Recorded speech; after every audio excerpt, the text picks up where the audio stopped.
This episode of the Grand Rising Show was brought to you by Autochthonous Assembly, where the real work gets done. Autochthonous Assembly is a gathering of the minds that do the work. Now, for many of our first-time subscribers and first-time visitors, you may be wondering who Autochthonous Assembly are. You can find this information about our mission statement and our core values on the website at autochthonousassembly.com/about. We are a nonprofit organization dedicated to raising up Indigenous American voices by using genealogy, also known as family history, or your family tree, which is the study of families and the tracing of their lineages and history. Genealogists use oral interviews, historical records, genetic analysis, and other records to obtain information about a family and to demonstrate kinship and pedigrees of its members. Our core values are the foundation of our company, which is essential to our success and serve as a lens through which we evaluate every business decision. Those core values are, but are not limited to, integrity, which is knowing and doing what is right; respect, which is treating others the way you want to be treated; responsibility, which is embracing opportunities to contribute; and servant leadership, which is serving the common good. Now, at Autochthonous Assembly, we have a couple of goals here. And our first goal and foremost of the reason why we do everything that we do is to ensure that we help you do your genealogy and connect back to your tribe and find out where you are from. Everything that we do from the standpoint of the Grand Rising Show and all the information that's posted on the website is dedicated to that one specific purpose, helping you find your genealogy, find your relatives, find your family so that you will know exactly who you are. And if you choose to, tie back into your tribe, whether that tribe is a Native American tribe, an American Indian tribe, whether it's allowing you to determine which house in Africa that you belong to, or what clan of Scandinavia or Europe or France that you belong to. Either way, our goal is to do just that, help you find out who you are so you know exactly where to start. We are not here to tell you who you are, and we're not here to tell you who you are not. We're just here to help you discover your beginnings. Another one of our missions is to help you become financially independent so that you can help your generations for the next 7 generations and be able to put a stable foundation for you and your relatives. And if you should choose to use this information that we provide free of charge to help not only yourself, but your community and your tribe, then we will do everything in our power to make sure that gets done as well. And remember, our goal here is to make sure that we help you get exposed to this information to put you in the best situation possible. So now what I'm going to do now is return it back over to the panel to see if there was anything I missed, and I will go ahead and get set up so we can get ready and get digging into this information. Panel, take it away. Warning, warning, warning. Hard hats, pickaxe, shovel, boots required.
Rising, which is now we're live.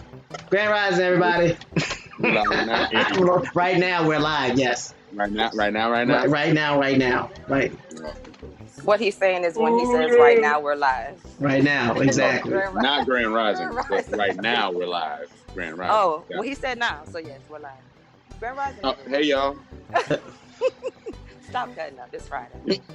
It's Friday for real. This time. Oh yeah. Yes, so. Oh yeah. You know what that means? Turn up. Absolutely. How is everyone today? Doing well. Yes. Heart still beating. What can you complain about it? Yeah, man. That's normally a good start because it's kind of hard to start a show dead. I'm just saying. Definitely, we'll have to agree. Hey, you guys, I was looking at the title of the show, and if you look at Arawakan and you put duh at the end, what do you get? Arawakan duh? Yep, you know what era is, right? We talked about that yesterday. Yeah. Era is the macaw. What's left? The L. Wakanda. Wow. Once again, Grand Rising, everyone. Man, she come in already dropping bombs. Can we get a mic check? Can we get a mic check from everybody, please? Mic check. Round zero, please stand up. Mic check. Can everyone give us ones if you can hear myself, Bones, No Sellout, and LJ Free, please? Check. Mic check, relatives. Mic check. Mic check. 1-3-6-9. 1-3-6-9. 2. Can y'all hear me? Hey, what's up, Loud and LJ? clear. You know what? Mike, You got what's me. going on, Mike? He almost got me too. Hey, Robbie Oak Cliff, Joe 47, David Corey. Woo! I'm just saying my name. I'm saying Grand Rising. Staying away from that one. What's going on, No Sellout? Ain't nothing. I'm just not much. You talk right. Just a little bit of practicing, and just practicing. As if you need it. Hey, never know when you have to have that muscle memory ready, True that. Peace to the chat.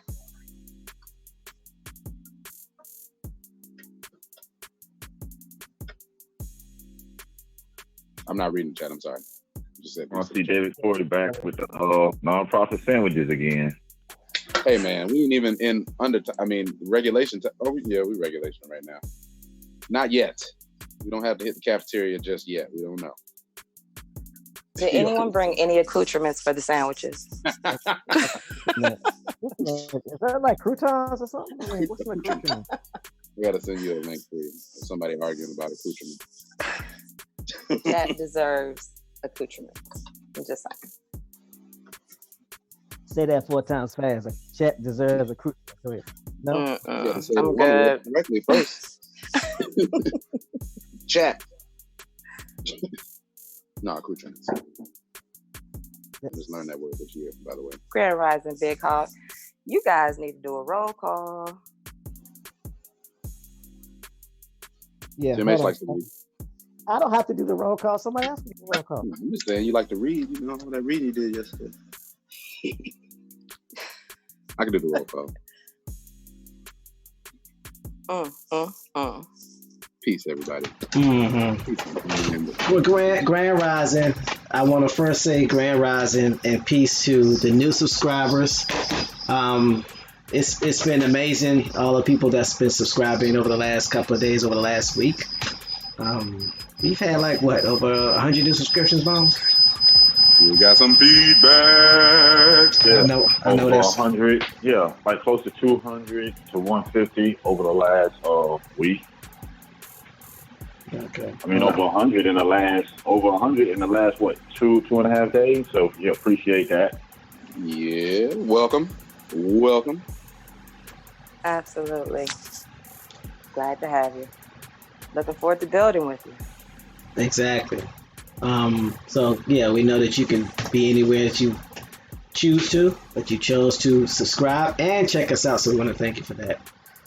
We also want to say grand rising and peace to the autochthonous silent majority, or the A2 silent majority, or the A2 Samaj. I'm just playing. Anyway, y'all make up the numbers. y'all the ones doing the work.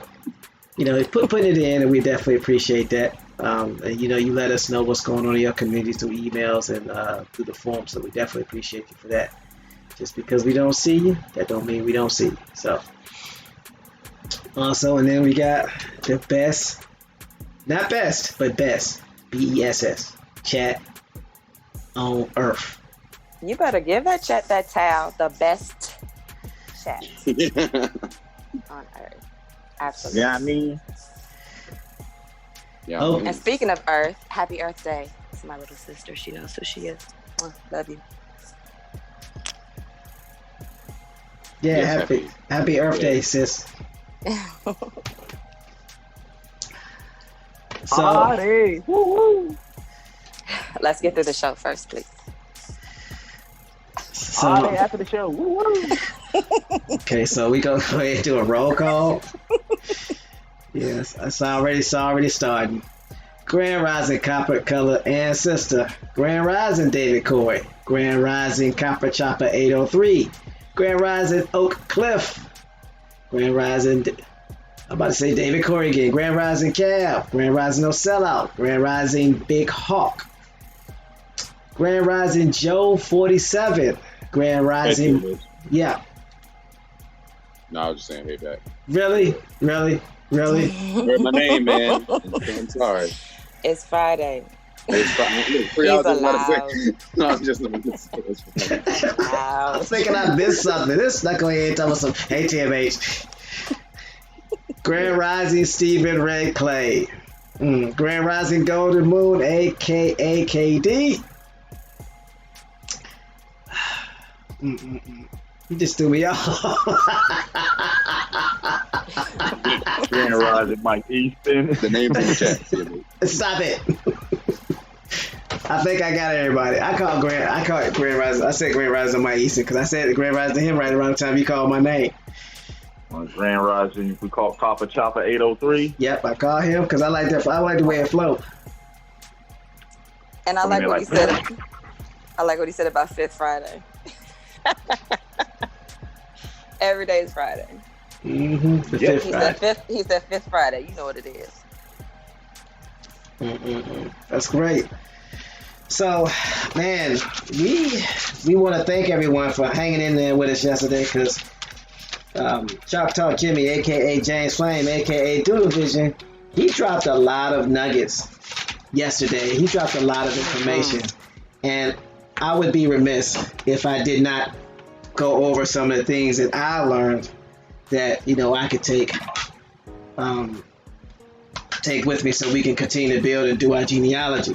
But before I go, I just want to hear from the panel. What did you guys learn, ladies and gentlemen, on the panel from the information when we did the extra overtime? What was it, 4.5 hours? 4 hours, something like that?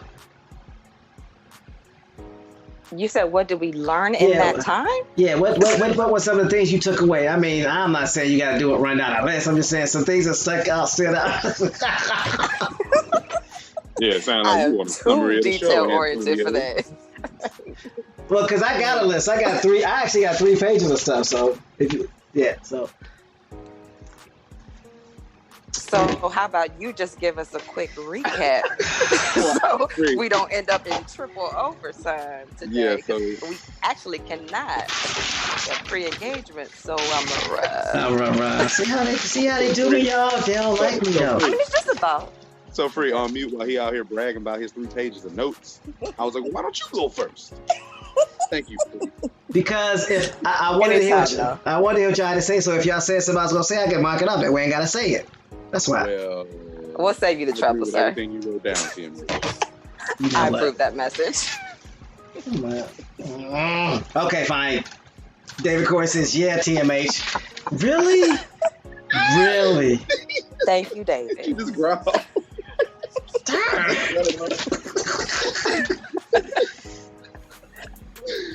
going on mute. What I what I learned is that Mesoamerica was the last place in the South America where you can get your records before they started destroying them, because that's what the high priests have in Mesoamerica. So if you're doing genealogy search, you definitely want to search under Mesoamerica, not under any specific city. So that was one of the things that James talked about yesterday. Also, the Huguenots and Indians created the first Native American Indians before the Spanish and the British got there. Because remember, the Huguenots were already here when it was New Spain. So they were already mixing in. So by the time the English, aka the British, and the Spaniards got here, aka the Iberians, there was already a wide array, a hue of different Indians. Good way to put that.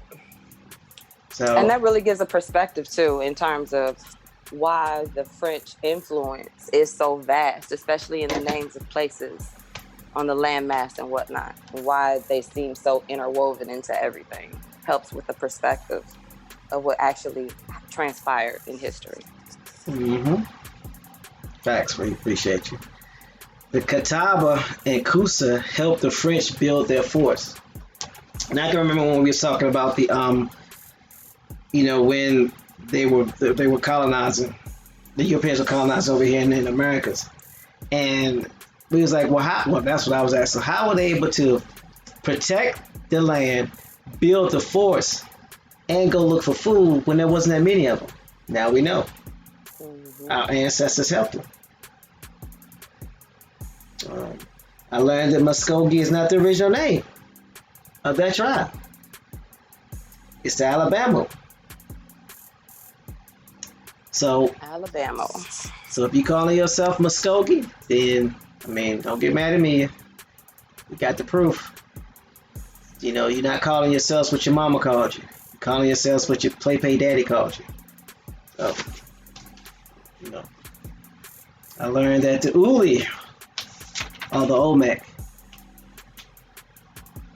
I learned that the Maya were the next generation of the Olmec, or the Olmec come from the Maya, what have you. Cahaba equals Catawba equals Isa, which equals Itza.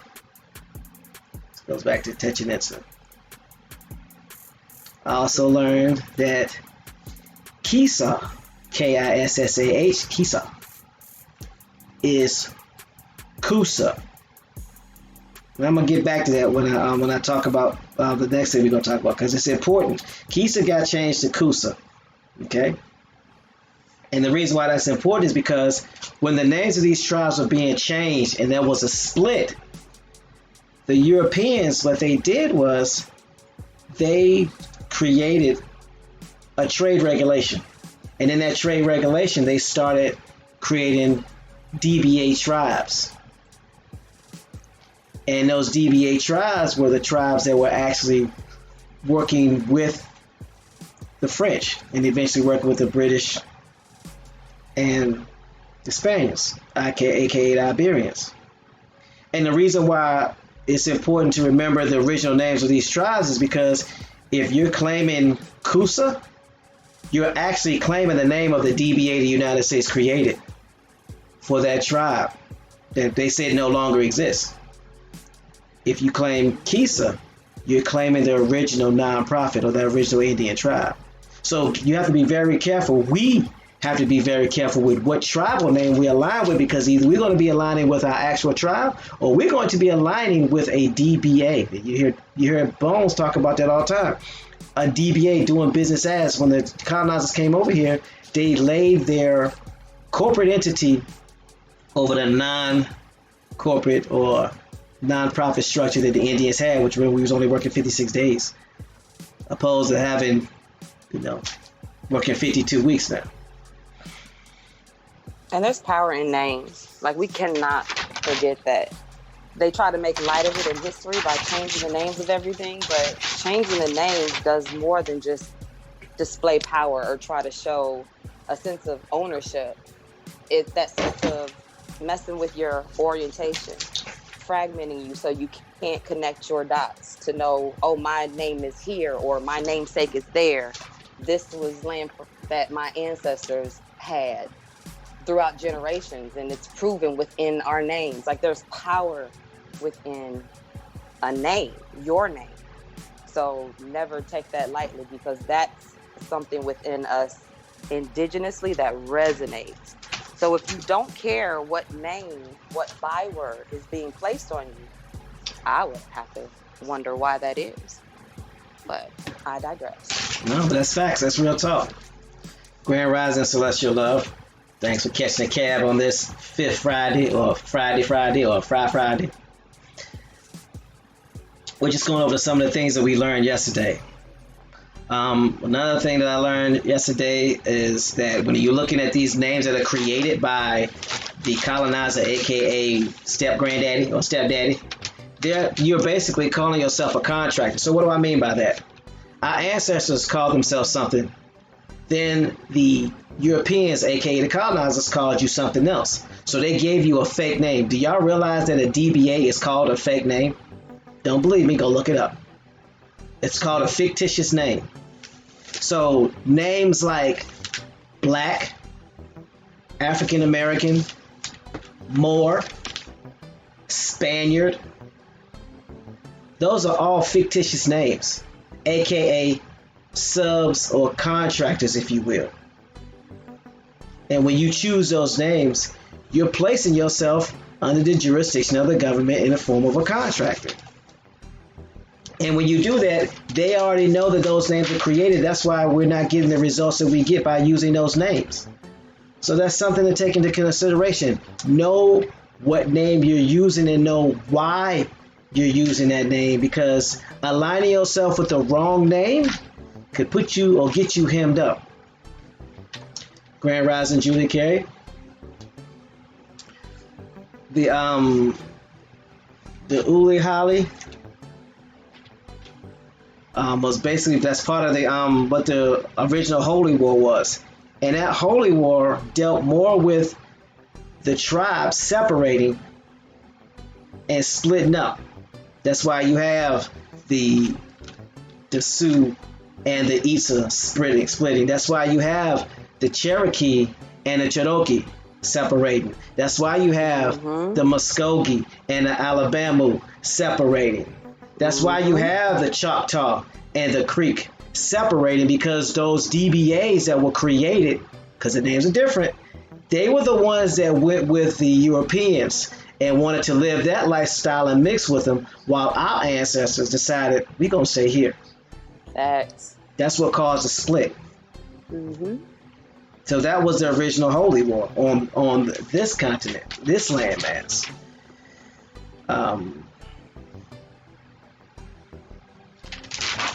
And the other thing that I wanted to share was Tutelo is a language that we use, but the original name of it is basically Tupelo, like as in Tupelo, Mississippi. It is not a dead language. So for the genealogist who's telling us that Tutelo is a dead language, it's only dead because their clan went with the Haudenosaunee, and they're speaking a form of Haudenosaunee or Iroquois or Lakota or Dakota, and it's dead to them. But it's not dead to us, Southeastern Indians.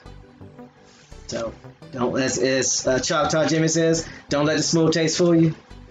Gotta be careful who you align yourself with, or you end up in the wrong line, getting the wrong meal, getting sick. If that's not the truth. Aight. So you got the BG. So those are some of my takeaways, and we will continue to cover those things and look at those things in greater detail, because that's the reason why we do what we do, because all of this helps you get back to your genealogy. And like we was talking about with the Mesoamerica, when you do your genealogy in South America, on the South America places, you want to look under Mesoamerica, because that's where the records are kept. All the other records were burned. So you want to go find those records in Mesoamerica that the high priests have. That was something that James mentioned yesterday. So, Grand Rising Jaguar, go ahead. Grand Rising Jaguar. He had a question. So, how do you spell the real Iroquois nation's name? How do I spell it, or how's it spelled? Well, he ain't put it in, so I'm assuming he won't know how to spell for real. So to make it simple and less painful for me and easier for you, if you look up the real name, you can type in Google or whatever search engine, type in real name of the Iroquois, and it will tell you, it will spell it out for you. Yeah, some people don't use Google. Or any search engine. I know. I'm just giving them some options. You just want to be petty today. So is this petty you Friday? still Googling stuff? Is this still? Yeah, I'm Googling stuff. Yeah, I'm Googling. Making sure. Who doesn't use Google for convenience? Let's stop that. Again, I don't know. Please. Some people make other people Google it for them so they don't get caught up Googling it after saying they don't. Respecter Ralph, just subscribing and logging in for the first time to Cat Rising Show. Grand Rising, Ralph. Appreciate you. Grand Rising.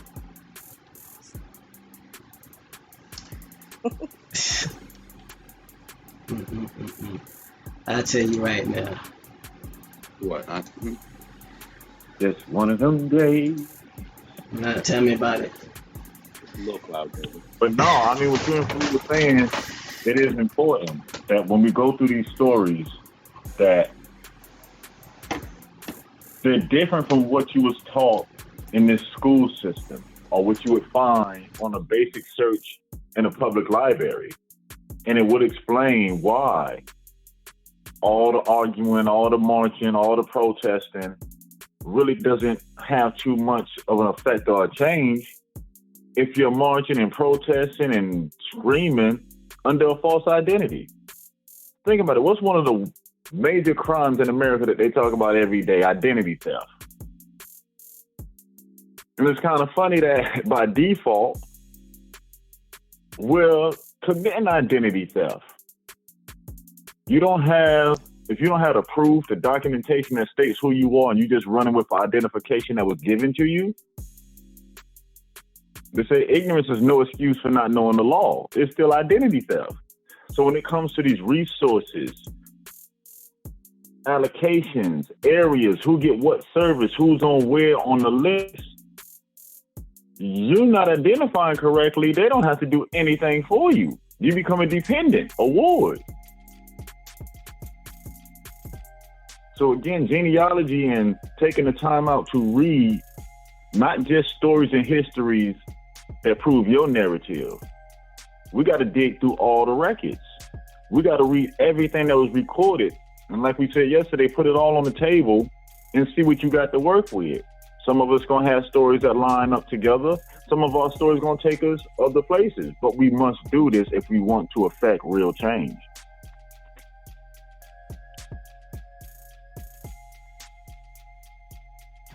That's facts. You're absolutely right. If we don't start and we don't be the ones that make the change, there will be no change, because as we're seeing, records are already being altered. Written text, they're putting these DBA names in there. Once where Negro was, is now they're replacing it with African American. And think about this, because Negro is no longer going to be on the census. Negro, that word will not exist in 20 years. Yep. Because they're taking it out of the documentation. They're replacing it with African American and Black and African slaves. And with everything that we know now, in terms of who those titles really apply to, how can any generation after us dig out of that mess if we don't get it right now? And that's why we tell the relatives every day, we designed the form to where we can keep our information. We designed the free website to where we can communicate. Again, we have the mechanisms to start our own genealogy society, to become the keepers of our records again. If we're allowing other people to keep our records and keep our names, to be honest, relatives, we have no reason complaining. We might as well shut our mouth and accept it, because we're the ones that's not standing up, doing what everybody else has done to take our place back. We have to shake off this colonized mind and get out of this comfort of thinking, oh, somebody owes us something and they're going to give it to us by sitting down. Reality in life is you can only get out what you put in. So if you're sitting around with your hand out, I'm owed this, but you ain't putting nothing in, you're going to be in that same spot with your hand out while the world pass you by. And we should be sick and tired of the world passing us by. Mm-hmm. Goodness. How hard is it for us to get our records, all this research we doing, Right. and we just start saving it on our own online site? We start putting the information in our own solid records on our own votes. And If we want to have a archive. we want to have a physical building, then let's get a physical building and store our records. It is not illegal for you to keep records. That's right. If that's the case, why these bill collectors keep calling people? I'm saying though. Perspective. Exactly. So, Big Hawk says, I was just talking to my mother and she was like, don't use Negro to her. Hey, mother. Grandmother, I'm sorry. Hey, mother. What? Nothing. I'm just Re- reading it. With Oh, stop it it. says hey, mother. Hey, I'm mother. just making sure it doesn't say my mother. I want to make sure it wasn't his mom. Did I read that correctly or incorrect? You read it correctly. I told y'all I can't read and talk at the same time. I don't know why y'all keep getting confused. Yeah, that's like even that term Negro. I'll be giving you Even them though benefits. a lot of people got comfortable with the word Negro, and I said it yesterday and I'm going to keep saying it. We shouldn't even be comfortable with that word because that's a derogatory term. If you realize the way they use Negro in writing, it's just another word for slave. When have you ever seen them describe somebody as a Negro, then on the other side of that has a positive remark to it? Never. Grand Rising, EJ Coppertone. And we also have to look at it from this standpoint, or it's probably important to look at it from this standpoint. Again, Negro, African American, Black, they're DBAs. They're titles that was thrusted upon us, and we willingly walked into them, accepted them, and wear them like our favorite jacket or our favorite pair of shoes. You can easily slide out of them, but we refuse to in many cases. So we're basically choosing to be stuck and wonder why we're getting beat down in the streets, why we're getting pulled over, why we're getting redlined out of loans with great interest rates, why it's hard for our credit scores to be the way that they are, why we're having so much time or difficult time on our jobs. What contractor name are you under? And the question you need to ask yourself is that the name that your ancestors called you? Because if not, then you need to come from up under that DBA, or what I call the AKA fake stepdaddy name. It's one thing to be named by your mother. It's another thing to be named by your step granddaddy or your stepfather, your fake stepfather. Who names you controls you. So, something to think about. And for anybody that's offended by that, and I know it doesn't, it's not for everybody. It's kind of similar to if you were indoctrinated with a religion that you no longer practice, and you may be more spiritual nowadays. It's like just being indoctrinated. Who named you or who gave you your religion or your spirituality? You know what I'm saying? Mm-hmm. So, yeah, that's a whole lot more to say. Well, even so, but even with that, I'm glad you brought that up. Even with that, at least most people that understand that spirituality, whatever you feel about it, they know that that's a title that they can give themselves, and they had a title before then. You see what I'm saying? This with our Negroes or African Americans, what have you, there is a concerted effort. There are billions upon billions of dollars spent to ensure and make sure that we choose Black and African American, because by choosing that, we lose and have no control, and we are willingly declaring ourselves to be the walking dead or unconscious Indians. Fact. You've been categorized. Yeah. So that's basically what it boils down to. And I'm not saying it to offend anybody, because like I said, I'll be the first one to tell it. I was repping Sioux hard all day. I had like 15 taglines for Sioux. But at the end of the day, it's a French word. I can barely speak English, so I know I ain't got no business trying to speak French. And I don't have any ancestors right now that are French.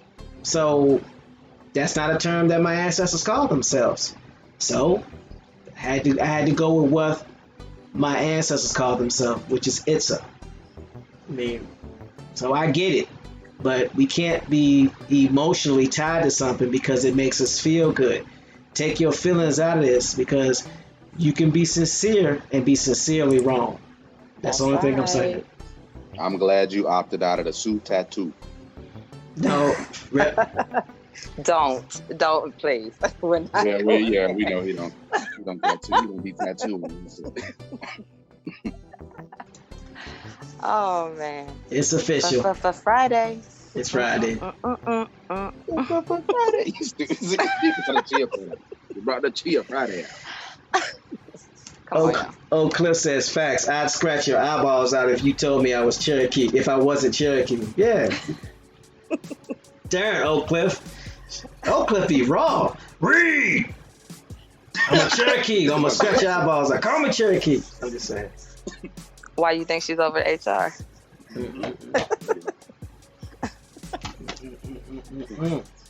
lady with the wrench. Ratchet. She got that ratchet. She's my other favorite foreman named Oak Cliff. So, all right, y'all. Let's go ahead and hit this clock and go ahead and get this work in. Let's do it. Right.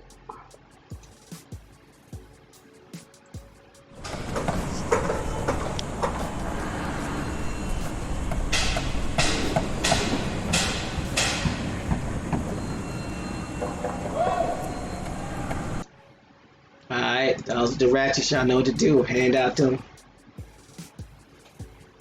daggone what you call it, hard hats. Them dang-ons. Man, look, man. Y'all know what to do. Yeah, y'all know what to do. Ding dong, ding dong, ding dong. Y'all know exactly what to do. So let's get it. Grand Rising, Shia Code 2. Grand Rising. Or Shea Cole. We're still not.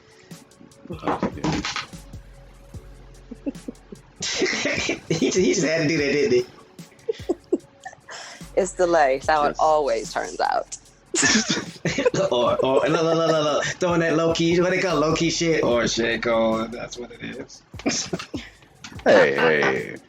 Be careful. You got a voice in your mouth. Well, you get the almost very sounded like I on said it. today. What the other 2 days he was getting a professional voice on. Now today's the Barry White. You'll never find. Yes, we will. That's what we do. Oh yeah, we investigate. Oh, that's the wrong voice. Hey, you know what we can't forget? We got to give a special shout out to Keanu Keys because for 5 hours yesterday, Keanu was getting it with a. Keanu went hard. Shout out to Keanu. The keyboard of Zone. Much respect. Hey, don't talk about him like that. I ain't saying that. When you think it's a jackhammer at a construction site, it's really Keanu Keys. Of course. Do not be alarmed. Yeah, we ain't even got no jackhammers out here. It's just him. It's just him. Perfectly normal. Hold on. Oak Cliff is going in. Oak Cliff says break slow up. She's break slow up. Then it's like wash your dish after you're done.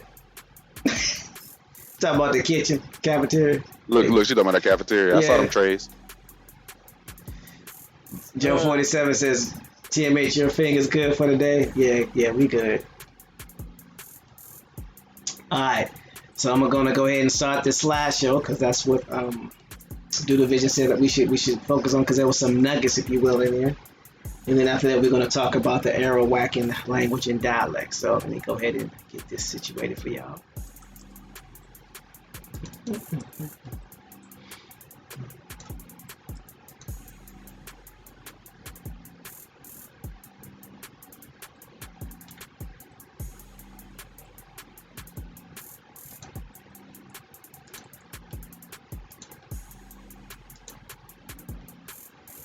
All right, so we're dealing with the peoples of civilization and culture, classic era of culture and society in Mesoamerica. So it says large Mesoamerican city, height of its power 450 through 600 CE, population of 125,000 to 200,000, dominated. That means I gotta slow it up because that thing is going too fast. Come here. Hold on, y'all. Yeah. Y'all see how fast that thing went? Mm-hmm.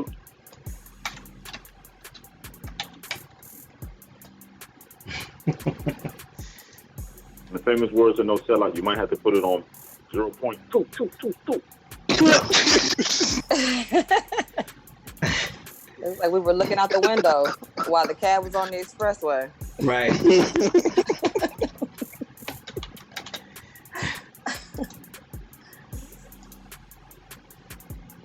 So let's try that. Rise and do the vision out there in the chat. PC. Yes, sir. I'm trying to get these slides to slow up so I can read them. I think that's better. So classic era culture and society in Mesoamerica. So let's see if we can do this again. General McCall, I see you out there. I need you back here. Come on, get in. Large Mesoamerican city, height of its power 450 through 600 CE, population of 125,000 to 200,000, dominated by religious structures. Still going too fast. Okay, give me a second.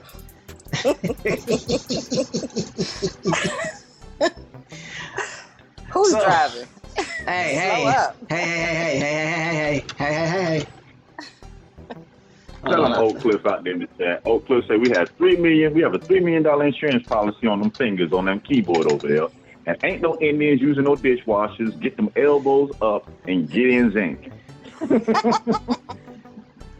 Tell them Oak Cliff. Zinc.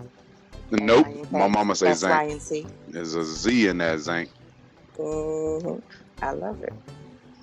He said nope. Protect the zinc. Protect.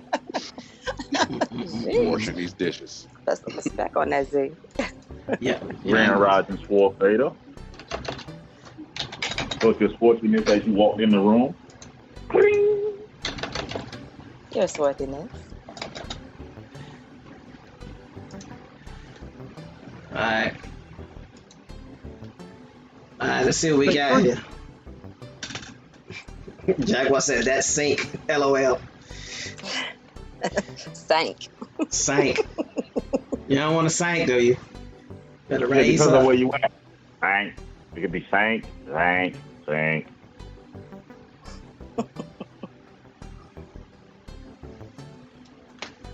Alright, is that slow enough? Let me see. Dominated by religious structure, have pyramids and temples where human sacrifices were carried out. Next. Alright. Possible by forced relocation of farm families to the city by agriculture innovations like irrigation, works, floating gardens. These help to support a larger population. Let me sort of just a little bit more.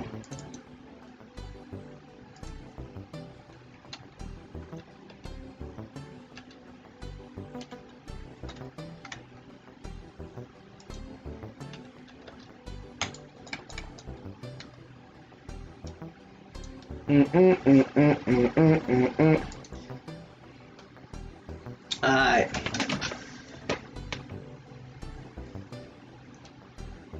Are y'all texting each other in the chat while y'all are on the panel? Wow, really? Oh no, I don't need to have a little baby counter keys. Let me go on Murph. Am I busy? Well, I was on mute already. Hold on, what happened? Was you buzzing in the mic? Beep, beep, beep, beep, beep, beep. Got us caught. Oops. Part of my progress. Excuse me. Murph. Part of my progress. I like it. Floating gardens, these help to support a larger population. So let's keep going. Over next. This is some of the living quarters, apartment-like stone buildings, house commoners and artisans. Artisans made pottery, obsidian tools, and weapons for export. Elite lived in separate residential compounds. I guess the slides say they don't like you today. They don't like you. They wait right till you get to the box like, yeah. was that? Who was that? TMH reading? Oh, next. No, next. Oh. Yeah, after that 5 hours of info yesterday, I guess there got to be a couple of hiccups. I know, It's right? Friday, relative. We're gonna get it right. We're gonna get it right. That's the goal. Woo. I gotta learn what the hotkeys are so I can put it on manual. Cause I can get it to stop. I just can't get it to stop back up. So we're gonna try this again. They'll be like, why do slides keep starting over?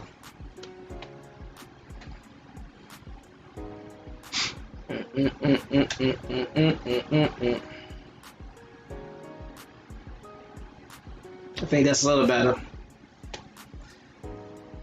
So it talks about floating gardens. These help to support the larger population. Now I gotta wait. Now you complaining about bitches. Apartment-like stone buildings house commoners and artisans. Artisans made pottery, obsidian tools, and weapons for export. Elite lived in separate residential compounds. Elites controlled state bureaucracy, tax collection, and commerce. Ruled by alliances of wealthy families rather than kings, military was used primarily to protect and expand long-distance trades, ensure that farmers paid taxes or tribute to the elites. Teotihuacan collapsed around 650 CE, caused by mismanagement of resources, conflict within the elite, and an invasion. So that's the city plan.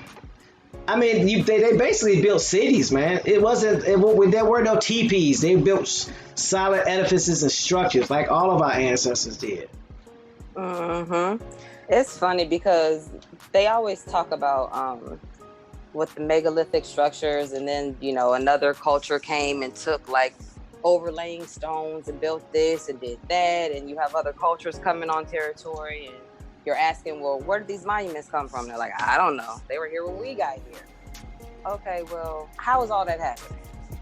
The only reason we think that our ancestors didn't have actual structures is because they want that narrative that we were primitive to be what everybody thinks is the reason why we're subjugated right now. When in all reality, it's our own ignorance. Because all we have to do, we have all the tools to be able to free ourselves, but we have to know who we are. That whole sense of reclaiming what was once yours. If you don't have a direct tie to it, you're not going to handle it with kid gloves as it should be handled. You'll miss a lot of the big major pieces and end up right back in the same situation that you're in right now. So it just makes sense to get the foundation right and strong, regain that connectivity, and be able to move forward from there. Exactly. Very well stated. Peace. Definitely agree with that. Grand Rising. How you Grand doing? Rising. Grand Rising. This is Stephen Ray Clay. You guys can hear me? Yes, we can hear you Yes, fine. sir. Yeah. Grand Grand Rising, Rising, Red Stephen. Clay. Peace to you, Peace sir. to you. Hey, nice to be on, man. I had some things I wanted to discuss with you guys. I heard you was talking about the Catawba Sapona earlier, and you used the word Isha for the name of the Catawbas. Mm-hmm. And Yes, sir. we didn't use that term. We used the term Ye Ishwahere, and that word actually means the people of the shadow water. And the Saponis used the word Manasaskapanag, and the Manasaskapanag were the people of the river. So we lived by the river, and we lived by the shadow streams. So those are the names that we actually use for the tribe. Mm-hmm. And I'm actually a member of the tribe Catawba Saponis.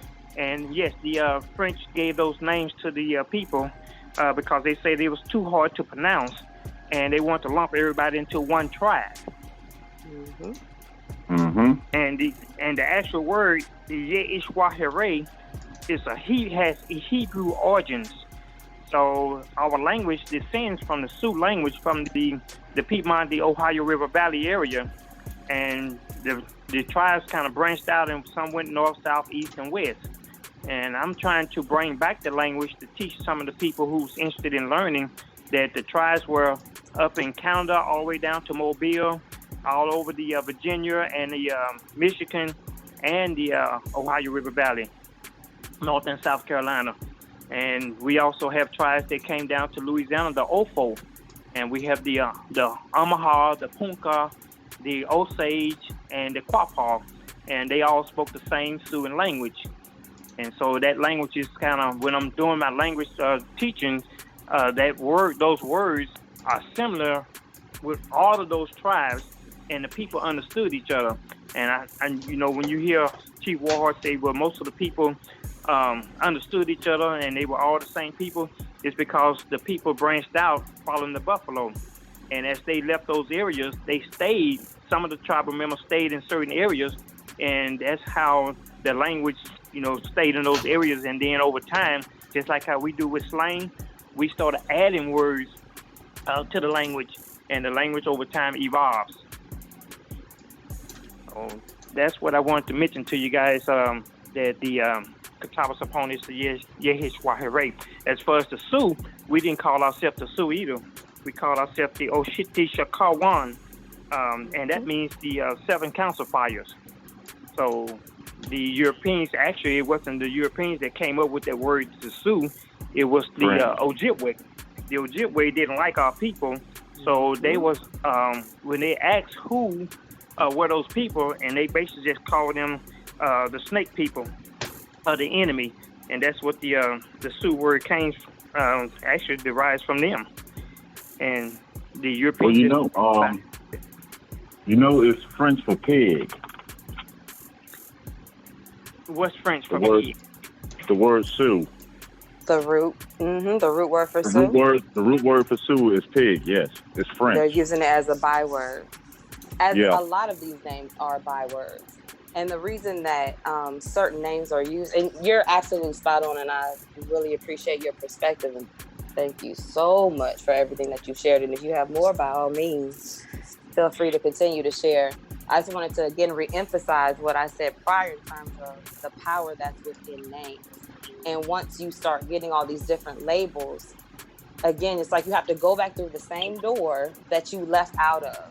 So when you see that you were given this label, you grab everything that belongs to you from there, and you move up to the next level, and you regain everything from that aspect, and you keep continuing until you can collect all of your pieces. So in terms of being able to just relay history and landmarks and whatnot when it comes to just getting all of this straightened out, since we have this construct that we're all dealing with, the terminologies that we use have to be on point. Family names, clan names, I don't like using the term family, but clan names or band names, tribal names, you'll hear varying names. But at the end of the day, when it comes to what that root is, that's what you have to hold on to and stick to.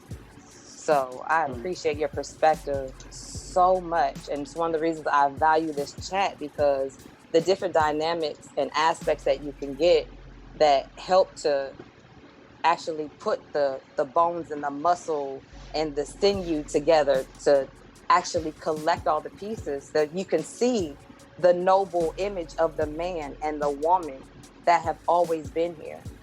It's such an honorable disposition. It's such a wonderful thing to take hold to and to be a part of. So again, I thank you so much. Okay. Thank you for having me on.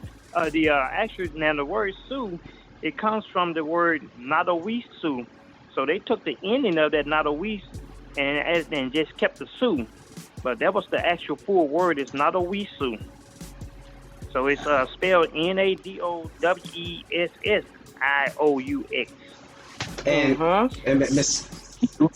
And Mr. Redclay, we appreciate what you're saying, and we're not saying that you're wrong.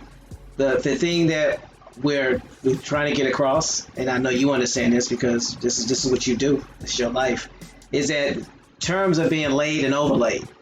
So the term comes from that word that y'all speak, the language that y'all use. How they meant it, though, was not how Our It was ancestors right, meant to. right. It's not how our ancestors meant it. That's where you get the Razorbacks from, because they were referring to that tribe in a derogatory manner. And I have one quick question, because you said that the language that the Catawba Saponi tribe, band, and clan that you're from speak a Siouan dialect. To your knowledge, is there any Catawba that actually spoke Tutelo? And the only reason I ask that question because I know that the University of it's Virginia Tech University, they sit on Monacan land in Tutelo, and I know Monacan is a branch of Sioux. So Yes, yeah. it is, and the Catawbas had a dialect of the Siouan language, as well as the Tutelo. Okay. The Tutelo language also descends from the Sioux. Now, the Siouan tribe started out in the Ohio River Valley, and they branched out. So all those tribes that lived in those areas in the Ohio River Valley, their language came from the mother tribe, which was the Siouan tribe, the Seven Council Fires. So all of those tribes spoke a form of the Sioux language. And like you said about the Tutelo language, is not enough words in it to actually have a full-blown conversation right now, because I tried to try to teach the Tutelo language, and I didn't have enough words to actually carry on the conversation. So we have people online that's actually trying to revive it, but they're gonna have to pull words from the original language and piece it into the Tutelo and say, okay, this came from the mother tribe, so we're going to just reincorporate this word and use it and teach the young people. But if you try to teach it as is right now, it's not enough to carry on the conversation. Well, we definitely thank you for your insight. We thank you for sharing. We thank you for coming on, because this is what we know. There are a lot of other tribal members that are listening. And we understand the hesitation for them to come on because of the way some of our brothers and sisters have been acting on YouTube. So we thank you. We honor you. We appreciate what you do. Is there anything that your tribe needs, or is there anything that you need from us that we can do that can assist you and your tribe? Well, we have a brother that's in the tribe called Opi Miha. He has a website as well, and he's putting out information, trying to bring the people back who's looking for their families in those areas in Virginia, North and South Carolina. That book, the Free African Americans from North, South, and Virginia, North Carolina, South Carolina, and Virginia. There's a lot of our people that don't know that they are part of the tribe, and those books have the information in it. They didn't actually call the people Indians, but you would find in some of the records that they did when they had to go to court or something like that. They would say that this person was a free person of color in the community because of the way that they dressed or lived. The ones who changed their identity by going on that term African, where it wasn't African Americans back then, it was just the term Negro, is because they didn't want to be ostracized by the community as being Indian. So if they looking for their tribes, and he has that information, because every tribe in the area have family names, core names, and they would know if those people were part of their tribe or not. So when I signed up, I found at least 8 different core names in my family that descends from the Catawba Saponi. So I basically just called the tribe and said, hey, I'm doing my genealogy and I'm finding these core names in your tribe that was listed with your tribe. Is there any way that I can sign up or fill out an application for membership? And they told me just send me your genealogy page and let me hook up with your ancestry.com page and see what you got. And so I sent it to them, and they looked at it and said, oh yeah, you're definitely in, because all your family members descend from this tribe. And I said, okay. And I said, well, are the other tribes the same way, where they have information on who's related to who? And they say, yeah, all they got to do is just contact the tribes, and the tribes will have that information. I said, okay, well, I'll spread the information. You contacted the Northern? That was the Northern Sioux you contacted in Ohio? Yes. So the Haliwa Saponi, I have family members that's listed with the Haliwa Saponi, as well as the Catawba Saponi, and the Catawbas of South Carolina. All of my core family names, the relatives are part of those three branches. There are also family members that are listed with the Lakota tribe in South Dakota, and those same family names that I have cousins and relatives that are part of those tribes as well. So when you looking for families, for instance, if you related to the Bass family, the Bass family is basically with the Nassapod.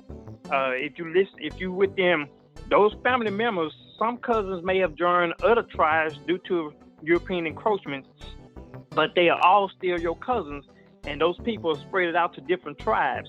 So that's how we end up with tribal members part of three different branches.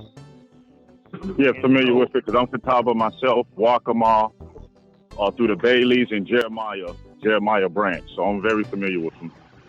So Mr. Redclay, would it be possible for you to reach out to us, because we definitely want to start reaching out to these tribes and help those individuals that are part of those tribes based off of the genealogy, and we want to, for lack of better terms, get rid of the bottleneck, because some individuals are having a hard time getting in, and we'll talk to you more about that. We'll talk to you about that more offline. But if you would please do me a favor and give me your contact information, because there's some things that need to be corrected, because I hear what you're saying, but there's some things that you need to know. So if you would give me a call, if you would give me your information, I would love to speak with you, because we definitely want to help people get tied in. We definitely want to help people get to their tribes, and there is definitely a bottleneck. We need to find out where it is. So, if you would give us that information, we would definitely look forward to speaking with you.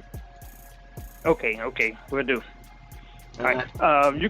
You can write my information down right now. It's StephenRedclay@gmail.com. Got it.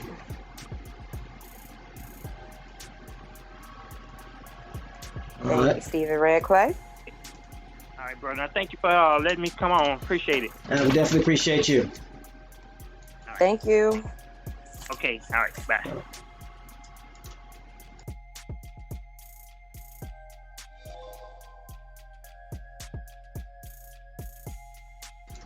Yeah, that was Mr. Stephen Redclay from the Catawba Sapani. We definitely appreciate your insight and your information. And, the goal is to get it right. So, and that's what we do. So we're going to take a look at what we've done. We're going to go back and reevaluate it, do the research, and, get everything corrected and get everything on the right path. But we definitely appreciate you coming on, because, again, like I said, we know how hard it is for tribal members to come on, especially knowing how, some of the our brothers and sisters be acting on other YouTube platforms. So thank you again for doing it. We definitely appreciate it. Dan posted in the back chat. I'm not even going to try to pronounce it and mess it up. I'm going to give it up to one of y'all. Okay, so that means either myself or Free has to do it. Okay, let me look at it. Okay.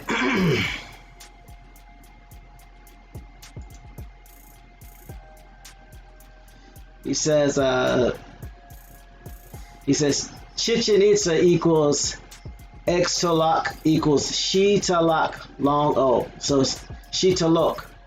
He said that became Ishitalo, and then it became Isa Tutalo. So Chichen Itza equals Xtolok, which equals, well, it's Shitalok. X is she. Okay. Shitalok long O. He said that became Ishitalo, and that equals Isa Tutalo. So that's where that comes from. I will post it so you can see it. All right. So again, there are many tribes, and like Mr. Redclay say, they broke off. They formed. They had their own dialects. They all came from a dialect. So depending on what tribe you're from, will determine, in some cases, what the history, or the origin story is. So. Yeah, because all of them, you can have, like the Catawbas, South Carolina, and the ones in Ohio, two different stories. Did he talk about South Carolina Their history said they have always been there, that they left from there and went north, that they didn't come from north and went south. Yeah, so that's the reason why it's important to get these stories right, to get these, you know, to have the tribes talk to one another, have them build, compare records. Not that you got to share them, but you can compare them and see what's going on and where everything comes from. But we definitely appreciate Mr. Red Clay for sharing, because he didn't have to do that. So thank you again, Mr. Red Clay. Anytime you want to come back on, you got the number. So that's what's up. And I want to say this too. We know that when tribes split, we can see it in history, that there's a sense of a remnant that remains languishing. Like whoever doesn't get in with the system oftentimes can like lose a lot of whatever they may have had. And I'm not saying that in terms of like you're in league with this person, you're in league with that person. I'm just saying, look at what history shows you. How much we've had to sort through everything just to find basic bits and pieces of ourselves. Because the whole sense of cutting us off from being a people, from being a nation, that's very real. We experience it all the time. So I'm always thankful for collective work that can be done. It fuels my sense of passion when it comes to getting gatekeepers out of the way. Because the damage that's done because of that, there's nothing to play with. So at the end of the day, my promise to the community is that we're going to get it right. I don't care who is in the way, they will get bulldozed down. End of discussion. So and I agree with Free. Keep Name and title don't matter. It's about getting to the truth. No narratives, and forget all narratives. Let's just put it all on the table and get to the truth. Absolutely. Yeah, so on that note, go ahead, Thomas. Yeah, at the end of the day, it's about getting to the truth, removing the clogs, removing the funnel, the biased opinions of individuals that are keeping people from getting their Indian cards or from getting that information. And like we said a long time ago when we started, my job is not to tell you who you are. My job is not to tell you who you are not. And at the same time, if your genealogy matches with the tribes, then they can't tell you who you are not either. And you should not be slowed down because of other interests or other narratives or agendas. So with that being said, just notice that you've been put on notice and you know who you are. And in addition to that, since, just to keep everything, within the community, if you have reached out to different people who say that they will connect you, help you with genealogy and issue you a card, feel free to email us and let us know if you are also in the pot of waiting to receive your card after you receive genealogy information that connects you to a tribe. Because there are several Swarthy members that have actual connections to actual tribes that are still waiting to receive their card without any answer, without any response. And if the whole premise is I'm too busy, if you're not too busy to make videos and float around in chat rooms, you should be able to issue cards, I would assume. Facts. So, having said that, we'll keep it moving. We do have a show to do, so. No, but it was very important what you said. Make no mistake about it, because that is the problem that we face. The problem that we still do face, just because a person is an Indian, don't mean that they lost all their ulterior motives and narratives. By no means necessary. That's just right. Because a person is your tribal member, you still have to realize we live in a world to where people get over if they see an opportunity there. This is the truth. We have to realize that our community is in the conditions that it's in, not because now of outsiders, because of people that's supposed to be our own, that wants to hold particular positions of power to feel good. I mean, let's tell it how it is. Let's tell it how it is. And that's the problem with this. Any person, man or woman, gets to a position to where you know who you are, and you use that to hold that against others, you're weak. That's weak. Indeed. You cannot say that you love the people, that these are your people, and you can help, and you put a stipulation on it, then you have something to say. That's weak. Our people deserve better, and you know it. I'm sure there'll be another short video with a subliminal message in the shot taken. Send all the shots you want.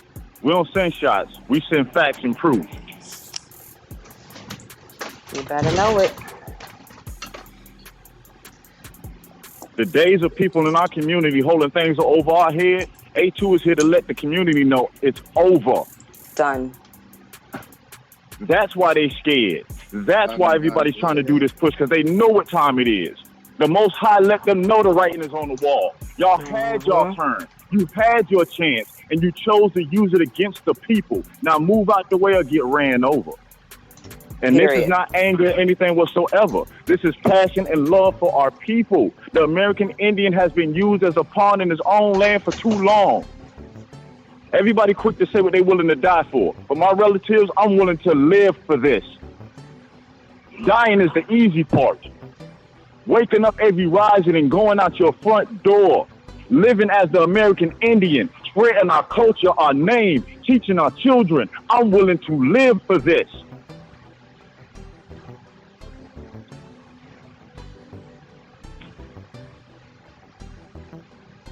So I'm sorry, I didn't mean to get too deep. I just don't like when people try to use who we are against us and spin their narratives and act all high and mighty. Yeah. At the end of the day, you know, we only call out actions negative actions. So this is what it boils down to. There are certain tribal members who do genealogy that have the power to actually tie you in and get you a card. There are many swarthy Indians who tie in that have not been given their card. We have the emails to prove it. We have the pictures to prove it. So again, the jig is up, your time is up. Either get right, do right, or be removed. Face the community. Oh yeah. Because at the end of the day, all the floating through the room that gets done amongst the community when this has been going on the whole time is disgusting. It's disgusting. Grand Rising Turok. Hopefully you're enjoying the camp ride. So, you know. Grand Rising James. How you doing, brother? Drop it like it's hot. Yeah. Who there? Hey, James. Peace, James. If I may add a little clarity to something that's Go ahead. rising. You got the flow, bro. Go ahead. It's all you. Go ahead. I would definitely like to have an in-depth conversation with Chief Red Clay, understanding his background and where he's from and his studying of the language. Even in some of the words he was saying, it's breaking down the root words on what was being said and what we know as Maya or Mayan today. Even the breakdown of what he was talking about, Catawba Suponi, and what these words actually mean. And when he slows part of that down, he is saying it's in the word of the tribe of the people. I didn't want to get in because I don't want to bore people of breaking down what this means, and you all understand. I'm going to break down the one word as I put in the back chat, and what this word actually means, or a combination of words. I always, no matter when it comes on, I always watch it, Aquila and the Bee, and the scene when Lawrence Fishburne was breaking it down, and he was teaching Aquila, and he said that big words are made up of what? Little words. Smaller words. So, yep. So when you hear all of these words, a word being put together, it breaks down to little words. And what I had put in the back chat, where it breaks down to getting into Ishi, Tutelo, for the most part, where it translates to, is the same word, and you're gonna see how this morphs, and this is why I said that you all, thanks Itza for traveling all over the globe, because it is the word in Maya that we use for iguana. And iguana became dragon by the water, traveling by the water. This is why when you see the Viking ships, they have the symbol of the dragon on their ships. Going to the other side, going west from the Americas, or what is known as the Orient or the Far East, which is why as we know as the Asians, give tribute to the dragon, the Nagas, because you are the snakes that travel by the water. You are an iguana. If you watch an iguana move in the water, like they a are snake. The dragons of the water. So you'll find that when you get into breaking down the four of the Sioux or the Sioux. So when he's talking about that part of Catawba Sioux, the French took that again, and it means pig, Sioux, pig, Arkansas Razorbacks. You're a Sioux, you a pig. So that's where that part stuck, but it still gets back to Sioux or Sioux. And all of the four were referring to who they were of dealing with the Sioux or these family clans. So you'll find that phrase used in a lot of these words, especially dealing with sheep, where you when you get to the Washita, as we talked about before, even what we call the Chickasaw, the Chickasaw, the Chata, all of these words try back to who you are, going back to she, breaking down who you were in Mesoamerica. That's why I break it down. And as you travel, of course, words are going to morph. But when you get back to the source of those words, so I would like to talk to him. So as we have that conversation, he's on some things.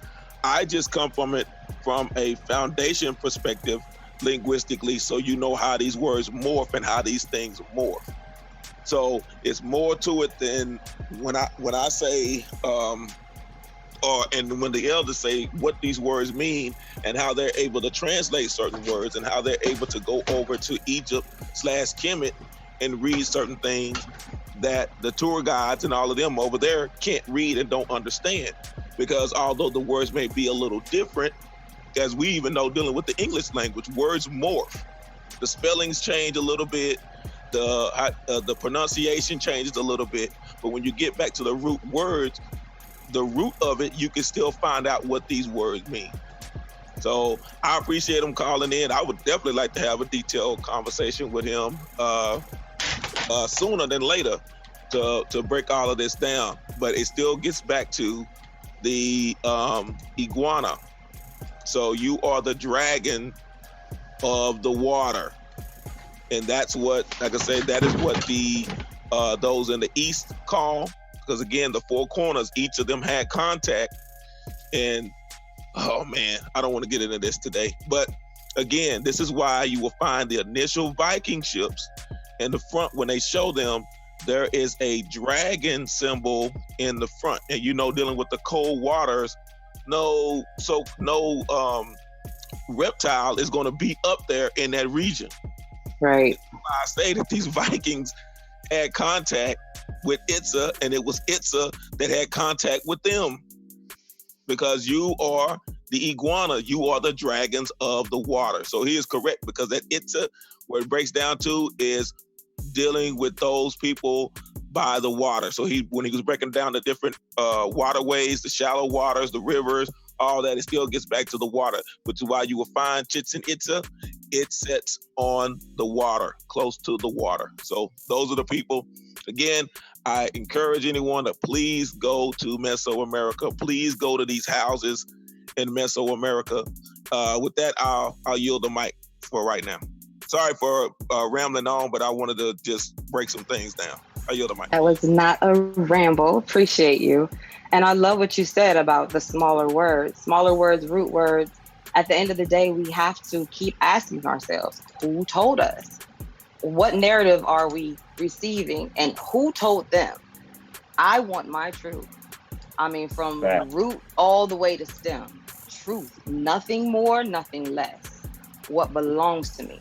That's what it means to me. This is LJ, this is free talking. What it means to me to be holy, to be set apart, is nothing missing, nothing broken, nothing lacking. You have all your pieces, you're whole. I exist, I am me. And then with my secure breath, I am my own voice, I am my own force. I've been framed, I am shaped, I exist, and now I'm a force to be reckoned with. That should be all of our truth. You shouldn't have to wait on somebody to give you a card to validate you. I learned a long time ago, never allow somebody to validate you. Because the same person who does that, they'll snatch that from you. They can devalidate you. Why ever give that power to someone else? So I give respect and honor where it's due. Same token, I will be respected because I exist and it's my divine right to be respected as I respect others. So at the end of the day, we just need to find our balance and stop with all this nonsense and the shenanigans. Just quit it. Quit it. The ink is dry. I yield the mic. Thanks for saying that, sis. That was much needed. Appreciate that. Again, it boils down to, and all this stuff ties in because at the end of the day, the reason why you need to know who you are is so you can know who you're not, and so you can know who everybody else is, and you can know who's out there to do you harm. Because before there was a New Spain, there were Indians that did not get along. And they didn't get along for a reason. Not everybody's going to get along. This is not kumbaya. This is not everybody becomes Indian and then all of a sudden there's going to be this grand utopia. There is history. There's a deep history with some of these tribes. And unless we learn what that deep history is and what wrongs were and make sure there's an atonement, we won't be able to move forward. And when you realize who you are and you realize who's stopping you from knowing who you are, that's going to cause you to open your eyes. And I wanted to give a shout out because this is going to give you an example of some of the stuff that we need to clean up in our own house. Because at the end of the day, that's what it basically boils down to, is clean up your own house. Because that's what's going to be the thing that separates us. So case in point, yesterday, A1 heard something that No Sellout said.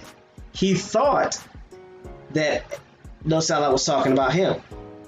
Instead of getting upset, calling everybody he knows, and then just going in on or do a diss video, he manned up and he called. Now, that's what you're supposed to do. Man up, woman up, and call and get it right. Now, it could have went a totally different way. So let me paint this picture for you, because there have been times where I've been in chats, and this is what some people will do. You be in the back chat. All of a sudden, somebody comes on a call. They do a group call. Hey, such and such is talking about us, and we need to respond, and we need to react. And I'm the type of person, I'm not going to respond or react to nothing. I'm going to look at the video to see what that person says.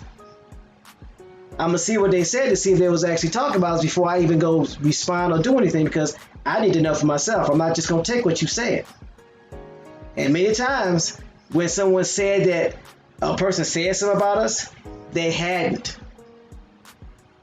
Now, what would have happened if A1 would have came on because somebody told him to come on, and then they came in the chat just to watch the fireworks?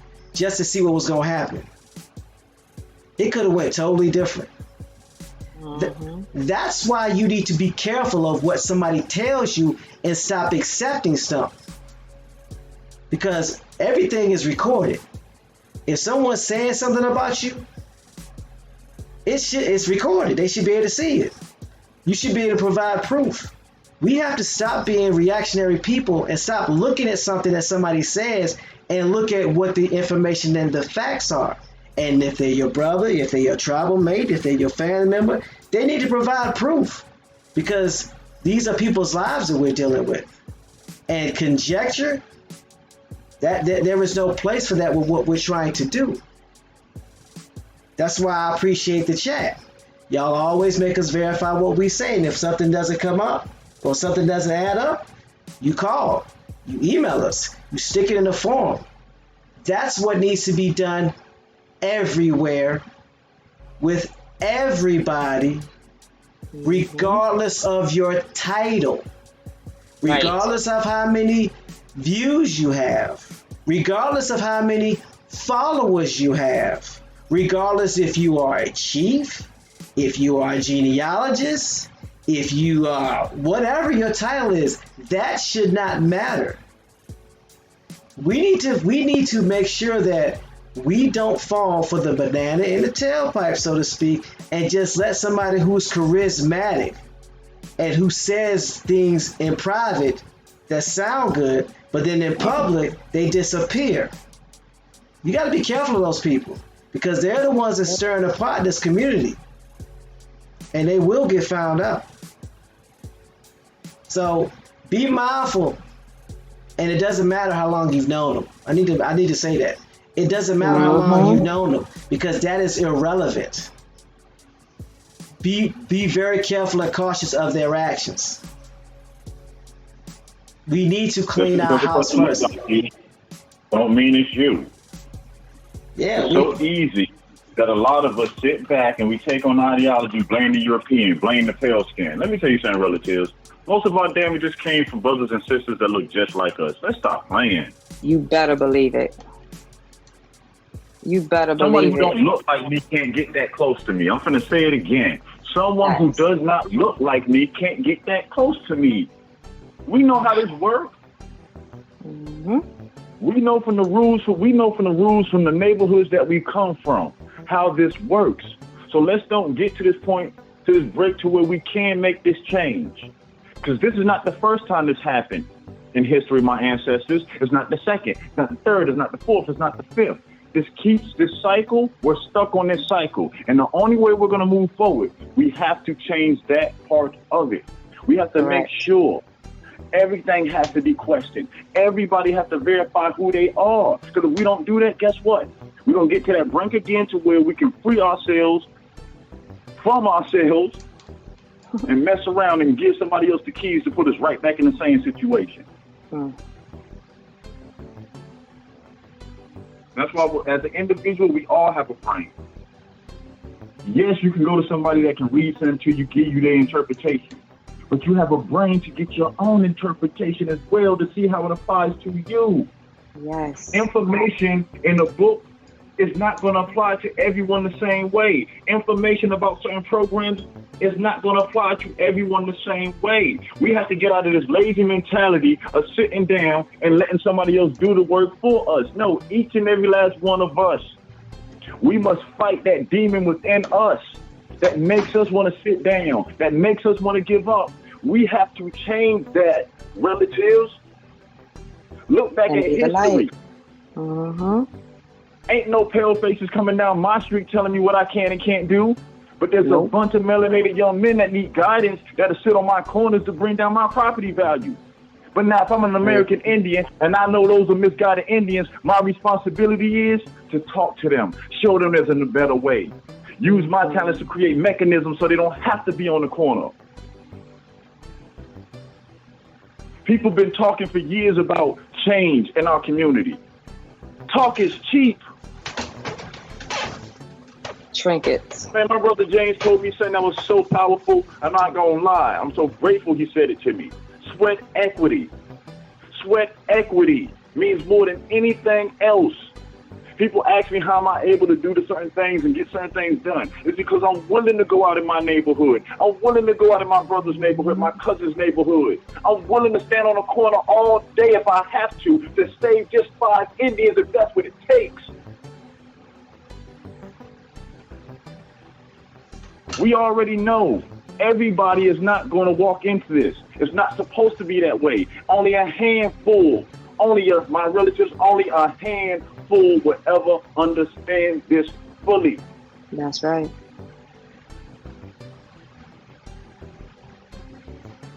If you're really tired, stop complaining and let's do. There's USDA programs, there's HUD Section 3, PIH codes, all this stuff is here. Everybody else are building communities on our homeland. On our homeland. Don't take nothing special to go in there. People complain about the credit. Okay, if the credit won't allow the individual to do it, then you form something like A2. So now everybody come together, you have company credit to buy property.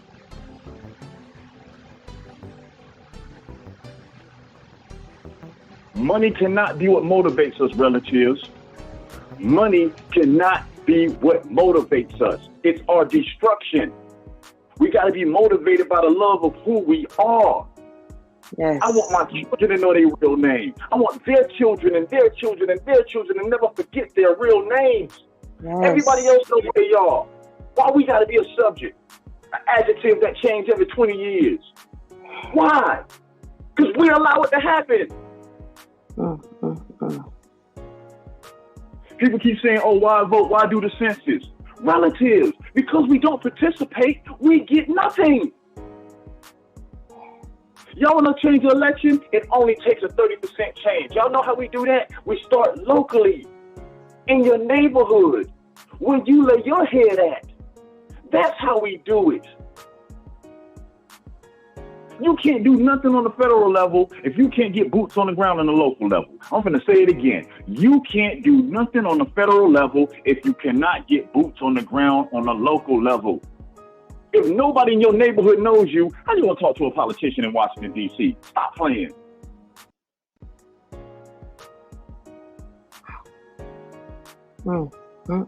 We have relatives 5 years after Flint, Michigan.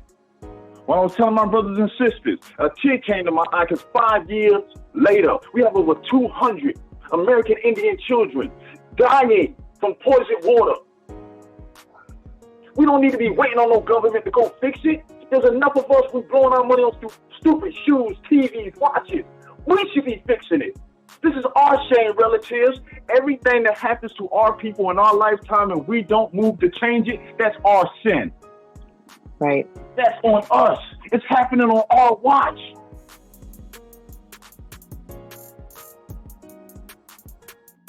It's so easy to sit back and say, oh, let's fight. Let's burn this up. Because that ain't never going to happen. Let's do real change. Y'all want the younger generation to do a 360 to go in the right way? We must show them how. Because where did they get their habits from, relatives? Where? We the ones who glorified Nino Brown. We're the ones who glorified Scarface and everything negative about our culture. We embraced it. So what? Who made it? We didn't have to go buy it. But we do. Right. I remember growing up when Tommy Hilfiger said all this stuff demeaning about our people, and guess what? 3 days later, his sales go through the roof. Like the sister said on the show last night, we're willing to wear brands. Our ancestors fought not to have brands on their body. We die to wear them. Why we gotta wear Nikes and Jordans? Why? For status, a European status symbol? You're doing what they said. Kill the Indian, save the man. They should be an Aboriginal shoe company, and I don't care if the first year of them shoes, they don't look hot. Because it's an American Indian, and we can guarantee that money comes back to our communities, we all should be supporting it. Absolutely. What else makes sense? We gonna keep doing the same thing the same way and expect a different result? Whose shame is that? Insanity. I'm on my soapbox. I'm sorry, relative. My passion, sometimes I can't keep it back. No worries, Because I'm not Bones. trying to have my time expire. I don't want my time to expire. Not with these situations. Not leaving the world like this for our children. Come on, man. Why are we playing? Because for some Our people, it's a need game. us. Hey, Bones, right quick. Grand Rising, Keisha Murphy. Keisha's in Flint, Michigan. And I know that you was talking about the USDA reaching out and having programs for people out there. So, Keisha, do me a favor. Send me your email address, and we'll send you that information for Flint with the USDA because they have a lot of programs that people aren't tapping into. So we'll send you that information. You can spread the word and help those people out in Flint. Help as many as you can, sister. As many as you can. Absolutely. And let us know what we can do to assist. That's what we're here for.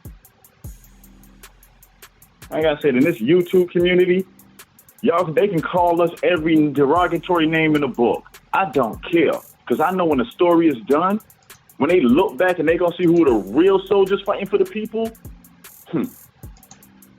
can't no man judge me. Only my creator can. And I hear him. And I know our responsibility. Indeed. In the end, we will still be here. That's right.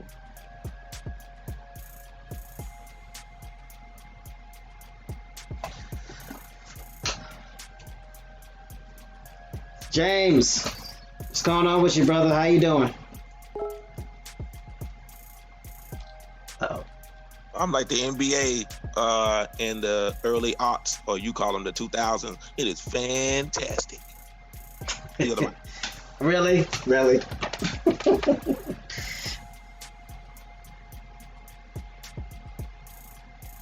I see you dropping words back here in the chat. You want me to go ahead and you want me to read them, or you want me to share them? What do you want me to do with them? You can do all of the above, sir. Whatever you like. I know yesterday you wanted to touch on the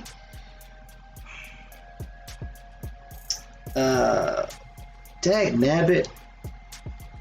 I forgot that quick. Oh, the Baleen.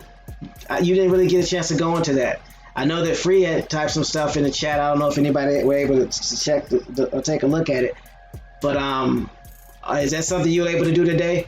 Do you have enough time? Yes, sir. I have the time. If you all have the time. Well, we got till 10:45, so that means we got a little less than an hour.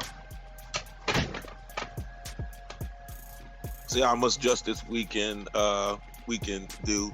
What I was putting in the back chat, like I say, just breaking down these words and the E or and iguana, and of course you keep finding that word, the source of water. That's why I say that you are the dragons of the water.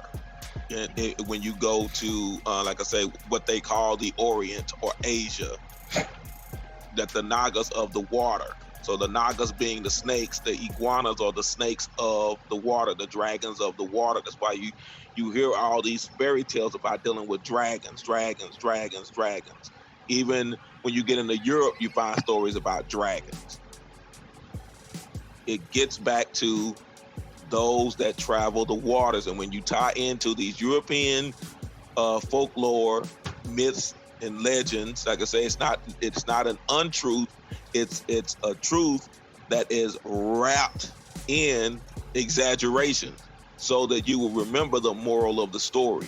And you'll find the stories that you hear about dragons in Europe are similar to the stories that you'll find about dragons in the Orient.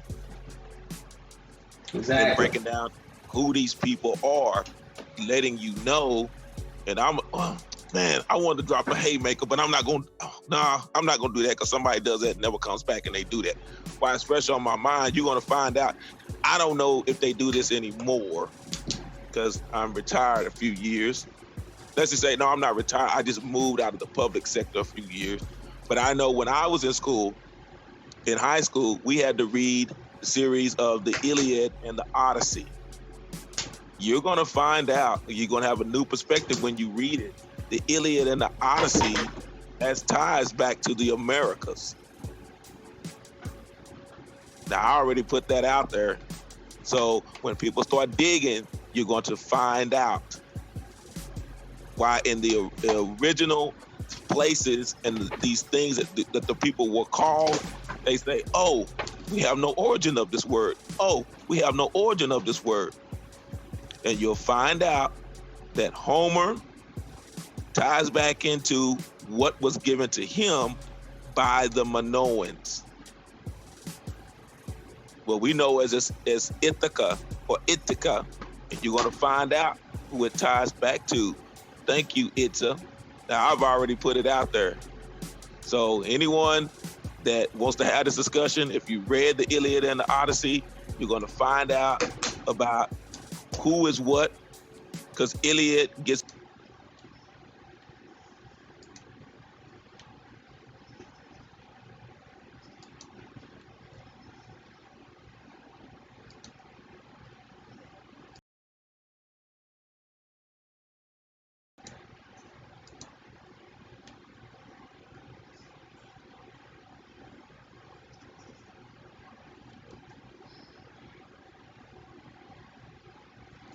Okay, so what he put in the chat was, what I put in the chat that he put in the back chat was, iguana of the water equals water dragon equals Topili, Topili. That's Nahuatl or Nahuatl. Agua, Ladino, Ahua, Awa, Arawak, Ara, Macaw, plus Awa, water, plus Ka, spirit. So Arawak is basically water spirit.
So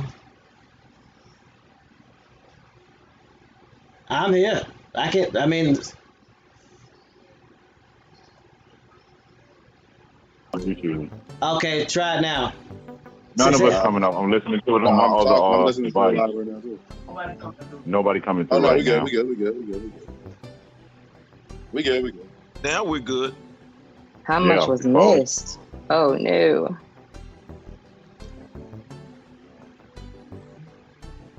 Hope that part was Yeah, being recorded. Y'all can play it back. All right. You Unmute yourself, Golden. you I'm not talking, listening. I muted Yeah, myself. all we hear, I'm not listening. all we hear CMA's coming out on the air, y'all. Oh, that's right. I Oh, thought I heard wow. myself. everybody should be All right, now unmuted. everybody coming through. Okay. Yeah, everybody coming through now. Swell Veda said it was 3 minutes that they didn't hear anybody. So it's back to the definition where the words that James dropped.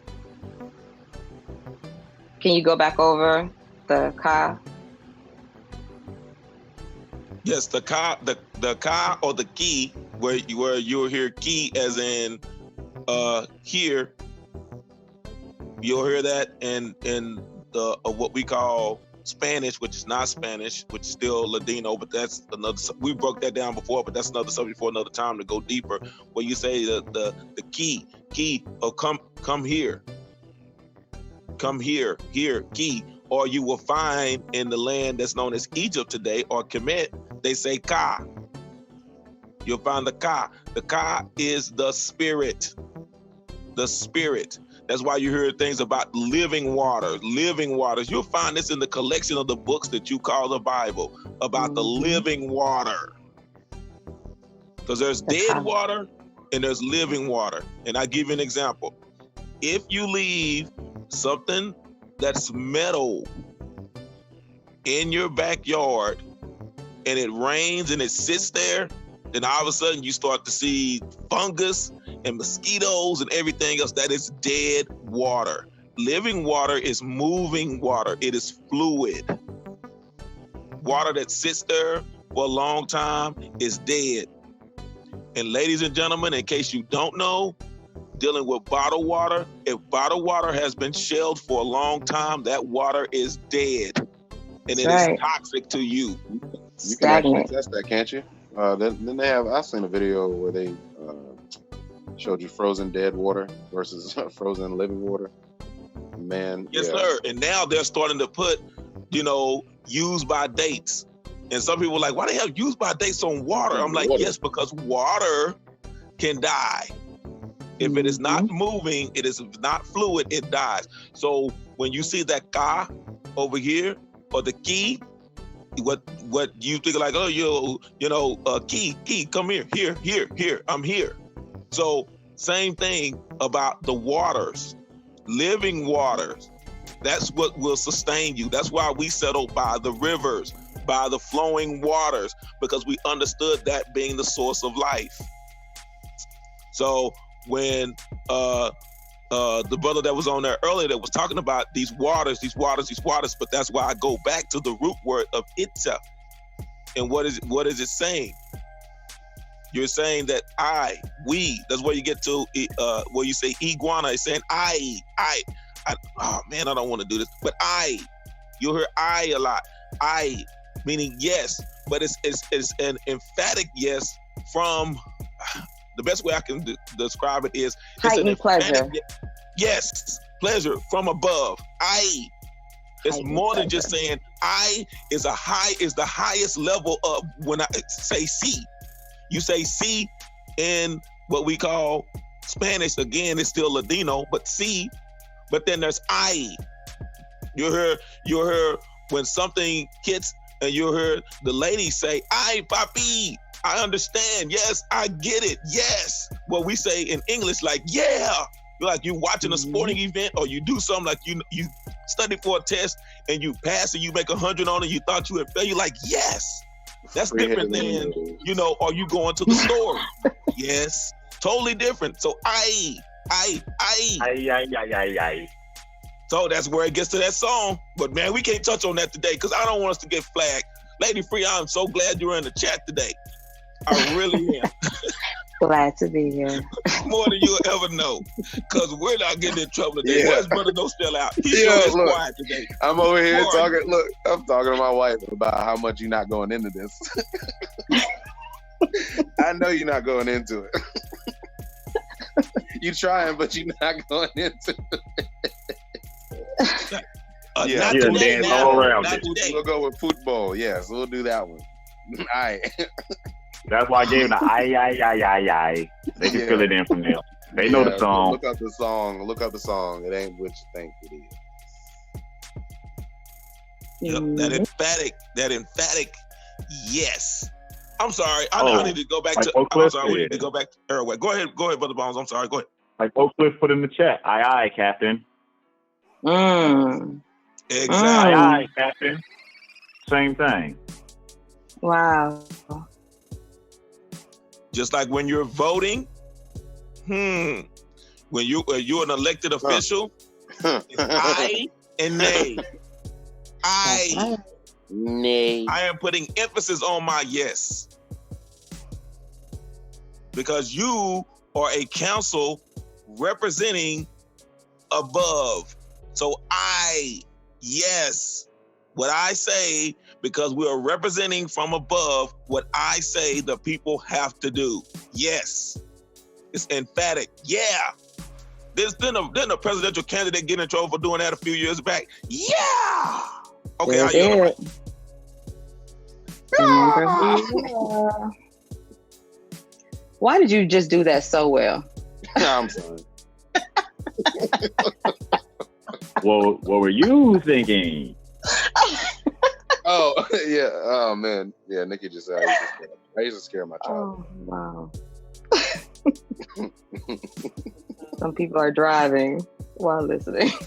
No, shut up. Oh, man, my bad. Apologize. Can y'all hear me? I wanted to go back to something. I know some people said there were 3 minutes. I feel like this is the 3 minutes missing off the tape, dealing with former President Nixon. You know, some minutes that were lost off the tape.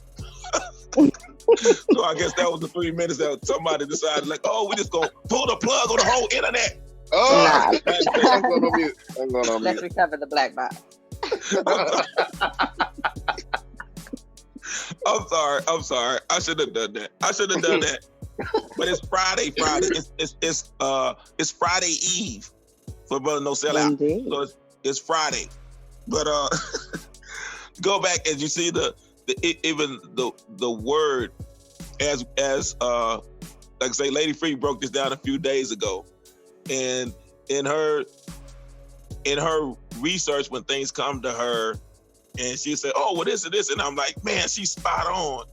When the one word divided into two, again, as we talked about the Uli or the Olmec, and it's the bringing back or the unification of the two, because initially they tried to separate Maya from Aztec, and the Aztec didn't call themselves Aztec, but for the sake of everyone knowing who the Aztec are, I don't want to go into depth on that, but the Aztec, they said the Maya spoke Mayan, and that's the only time you'll see the N at the end of Mayan, because the language that they speak is coming from them.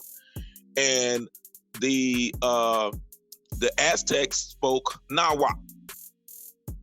And as I was saying before, when you look at the L in what we know as Hebrew, and you look at the Al, which we know as in Arabic, is the TL that you find at the end. You'll find at the beginning of a few words in Nahuatl, and you'll find it at the end of a lot of words in Nahuatl, that it is the instead of the. That's why I said the accent on certain things, you can read the, that's a blue shoe or whatever, but then you can say this is the whatever it is.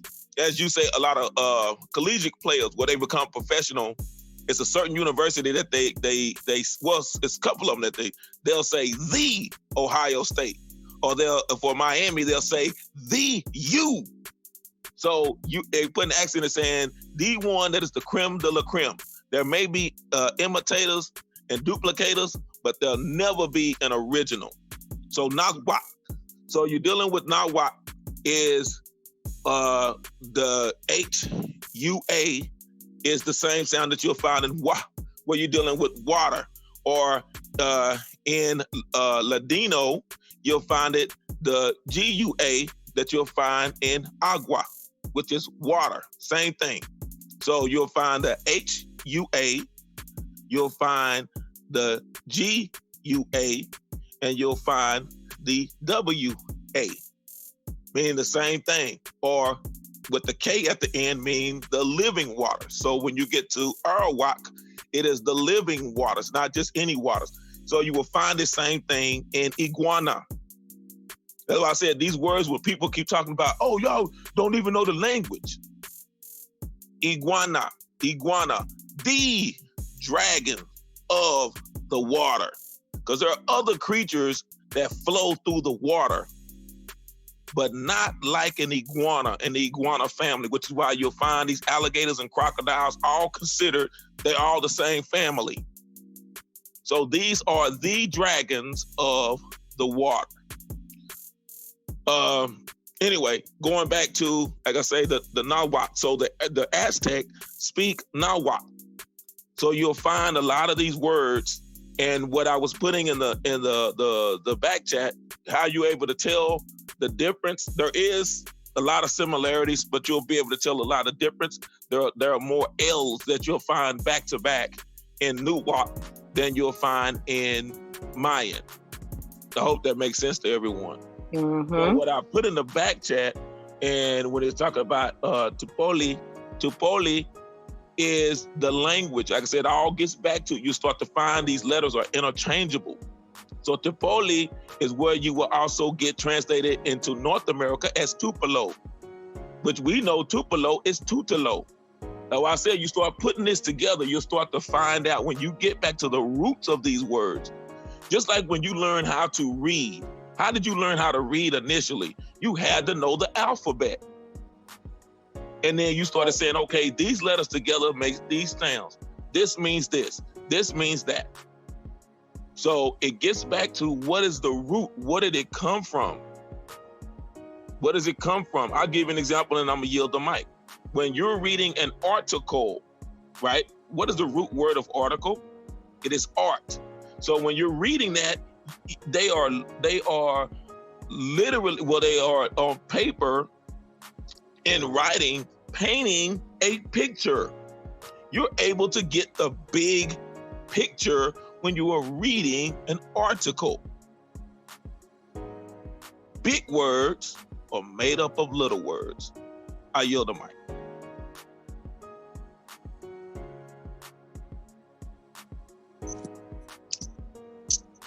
Wow. Yeah. That's all I got. Anybody else?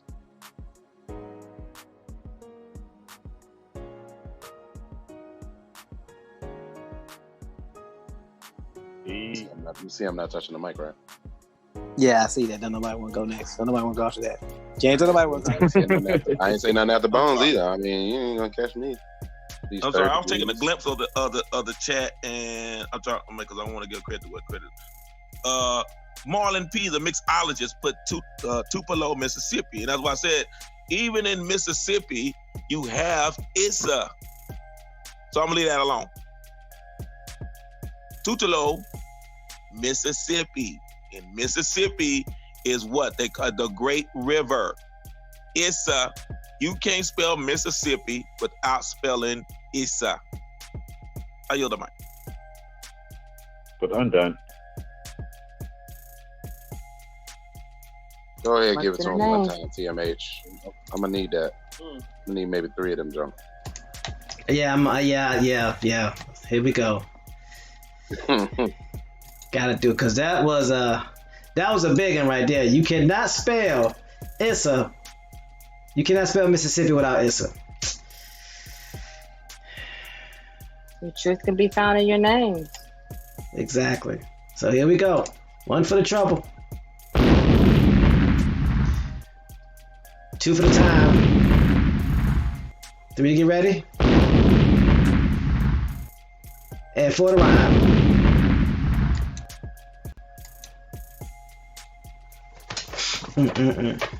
So good to have reason. El Boria says in New Orleans they saw Tupelo Street. Yeah, in New Orleans, Mississippi, Alabama, you'll see a lot of that on streets, roads, areas. You about to say something, James? No. I was just giving affirmation. That's all.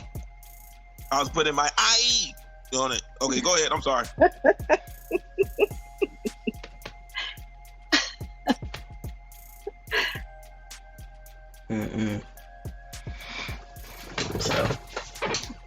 So hopefully this information is helpful for people so they can start understanding that the truth is really in our names.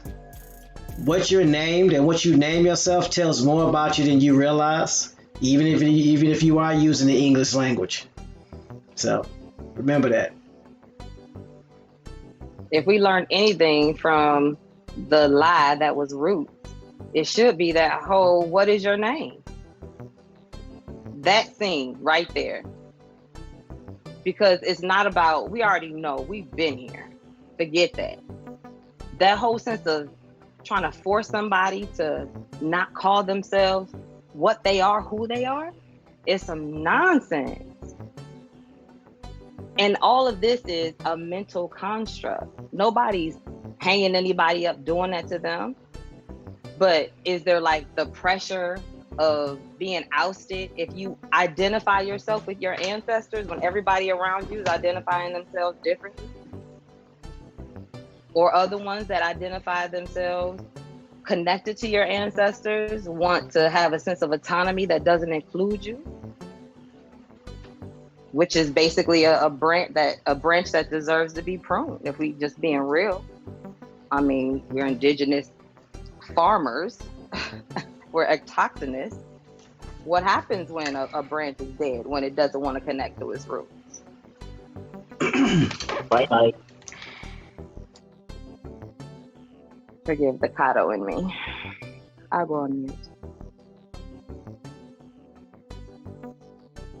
I mean, no, that's real free, because at the end of the day, we gotta look at it for what it is. Let's just say there's 4 of you in the house, right? 4 adults are in the house. Everybody's doing their part. And then you have one person in that house that's stealing from everybody. You know they're stealing from everybody. Who are they hurting? Everybody in the house, right? Yep. That's right. So let's just say you have 2 houses side by side. That person has a store in their house. They're making promises, selling t-shirts, telling people about events like powwows that are coming up, taking money. Never issue a shirt. Powwow never happens. This is in your community now. And people are hurt by that in the community. Yeah, you know what that person is doing in your community. And you don't say anything. Who are you hurting? Your community. And it makes you the worst. It makes you the worst time because you know, and you made a choice to do nothing. So let's just extrapolate this out, because people really don't get the big picture. They don't really get the article. If a person is stealing from a community of 100, do you think they're stealing from a community of 1,000 or 1,000,000? Duh. Oh, rubbing their hands while they thinking about it. So if you know that someone's stealing from the community, and you sit there and let them, not only let them, but you introduce them to your neighborhood. They didn't have access without you. You introduce them to your neighborhood, and if it wasn't for you, they wouldn't have access to this people. And now they're stealing from your people. What does that say about you? Right. Trade it to your people. Because at the end of the day, without you, they wouldn't have access to you, to those people. So why do I say that? What you do with small things is what you do with big things. Relatives, we have the opportunity to affect positive change, not just with our community, but with every community. And personally, and I know I speak for everyone that's with A2, because I can't speak for nobody else, but I know how the people with A2 roll. You may be fine, and when I say you, I'm talking about the imperative you, not the people that are in the chat or the autochthonous silent majority or the new subscribers. But for those people that are listening, that are imitating and using stuff that they didn't get honestly, I'm talking to you. If you know that somebody is stealing in your neighborhood, whether it be virtual or not, and you don't do anything about it, you're the biggest problem. Because everybody that you come in contact with, you're introducing that scammer to them. So that makes you a scammer by default. And then you have those that were scamming with the scammer, and then they got scammed. Now all of a sudden they're talking about the scammer. You do realize that if you with a snake that's known to bite, and you hang with that snake and you get bit, that's your fault. So don't get mad because you got bit by the snake that you thought that you could handle. So I say all that to say this. We got to clean house. We got to clean our own house first. Then we clean our neighborhoods. Then we clean our regions. Then we can clean the states. And then we can clean the world. That's got to be the order. We can't talk about cleaning in the White House when you and your neighbors got houses that look like pig pens, pun intended. And if I know that you hang it with scammers, please stay as far away from me as possible, because it's best for both of us if you do. Don't call me. Don't email me. Don't text me. If we're in the same vicinity and you see me first, head in the other direction, please. That don't make you a bad person if you hang with a scammer. But I am not introducing you to anybody I know so the scammers you know can hurt them. You want to get along with everybody. I want to protect those that don't know those scammers. So, Facts. Take it for what it's worth.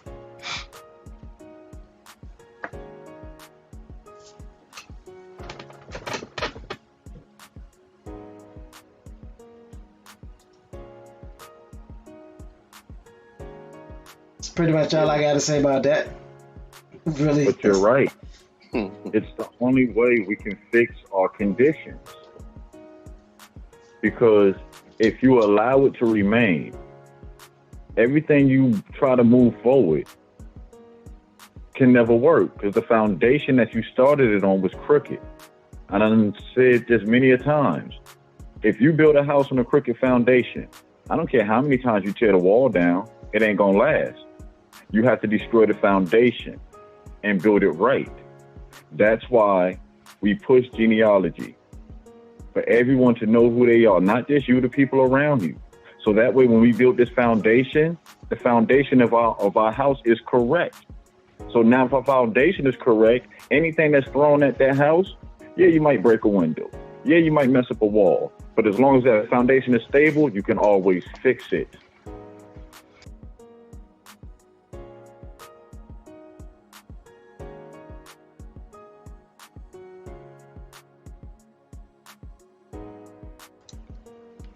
So, Doodle Vision, Choctaw Jimmy, you got anything else you want to share with the good people as far as language and dialects?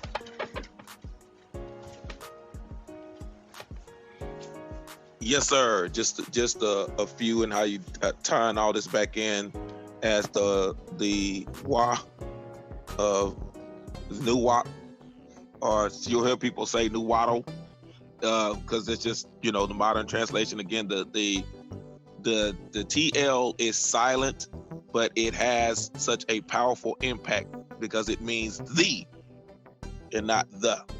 So putting the accent on who they are. And to give you an example of, because some may be challenging and saying, oh, they keep saying the languages come from here. I want to give an example of what the Aztecs called themselves, because they didn't call themselves Aztec. They were putting Teca on certain things, but they themselves did not call themselves Aztec. They called themselves Kuwa. And you'll find this again, that's why I said how they used our spirituality and fed it back to us. I'm going to give you an example, and if anyone has regardless of if you're one of the what they call the three major religions, and I hate using that phrase, but that's what they use. And when I say those, I'm saying those that call themselves scholars. the deity or the personification of the spirit, the spirit is, they call him Quetzalcoatl. But you'll always hear me say Kukulkan. Kukulkan means more than just saying this deity or this personification of the spirit. You will see Kukulkan carrying at times what is called what looks like a cross, which represents the cardinal points, north, south, east, and west. There are different trinkets or different articles that are on him, and I don't have time to go into detail today, that represent what is what. And this is why I say again, when you see what Quetzalcoatl or Kukulkan has on, you will also be able to tell when the elders say the order in which things were placed as far as what we call major civilizations on the earth. Because the builders of the Egyptian pyramids used the same tools to measure from the heavens to the earth, as above, so below. But they can get into that another time. But Kukulkan, and as they called themselves, the Aztecs called themselves the Kulwa. And we know that Wa was by the waters, because some were here and others came back from across the waters. I want someone to do something for me, because again, getting with Kukulkan, and this is in real time. Can someone, I think, but the Thomas, the first Thomas and Thomas, if you could just do a search on Kul, just the C-U-L. If you could put that in, and then what it means in Hindi or Hindu, which is the language of the people that are now called India, and there's a reason why they were called that. And like I said, the Hindi is still derivative of these Jinn. And what it means in Arabic and what it means to us, and it's going to tie all of it in, and it's going to make sense. Again, the Aztecs called themselves Kulwa. I'll let you do that first, and then I'll come back, because it's going to make sense. And when you talk to some of the people that actually speak Ladino, when I give you a word, it's going to make real sense. I yield the mic. So I'm looking at the definition or the etymology. Oh, the etymology of Kul. Okay. Kukulkan. Because you're looking at Kul. We know that Khan is the rulers. But when you look up Kul, because it's all going to mean the same thing in essence. Go ahead. Okay. Now you good. I'm pulling up the etymology dictionary now.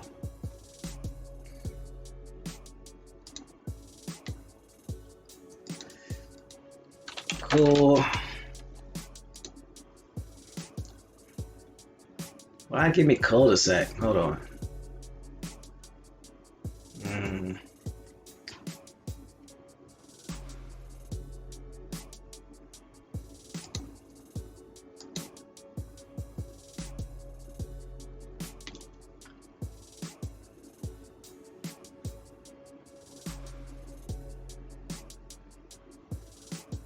But don't sell out. Why he doing that? Give us the hits with that beat. Now, because when I put in cool in the etymology, stop it. When I put cool in etymology, it just gives me cul-de-sac. Oh, okay, the K, not what it's K. Yeah, K-U-L. K-U-L okay. As in Kukulkan. Tighten up, Thomas. Hey, now. It's Friday.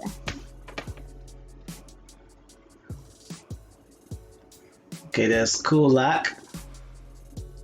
There's Kulturkampf, culture. Okay, so it says, well, kulak, so I can tell you what cool means from there. Hold on, so give me a second.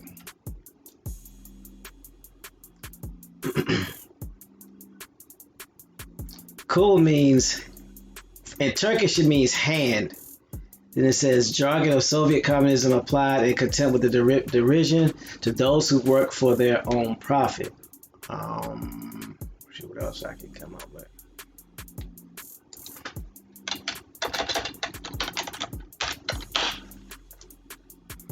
He said the root of kul, C-U-L.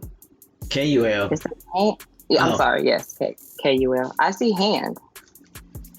Air Yeah. quotes hand. Mm-hmm. She. Fist, hand. Y'all gonna stay with me. You're gonna see why the Azteca call themselves a particular thing. Before the time, I'll go ahead and share with you. Cool. When you look at it in the various languages, it's gonna tie down to the same thing on what we have been discussing. In Hindi, it means blood or breed or family or house. That's the breakdown in Hindi. And you're going to see why these people, why they keep saying, oh, you guys, there's Indians over there and there are Indians over here. I don't know if Brother Bones is, I don't know if he's available, but are you there, brother? Yeah, I'm here. Okay.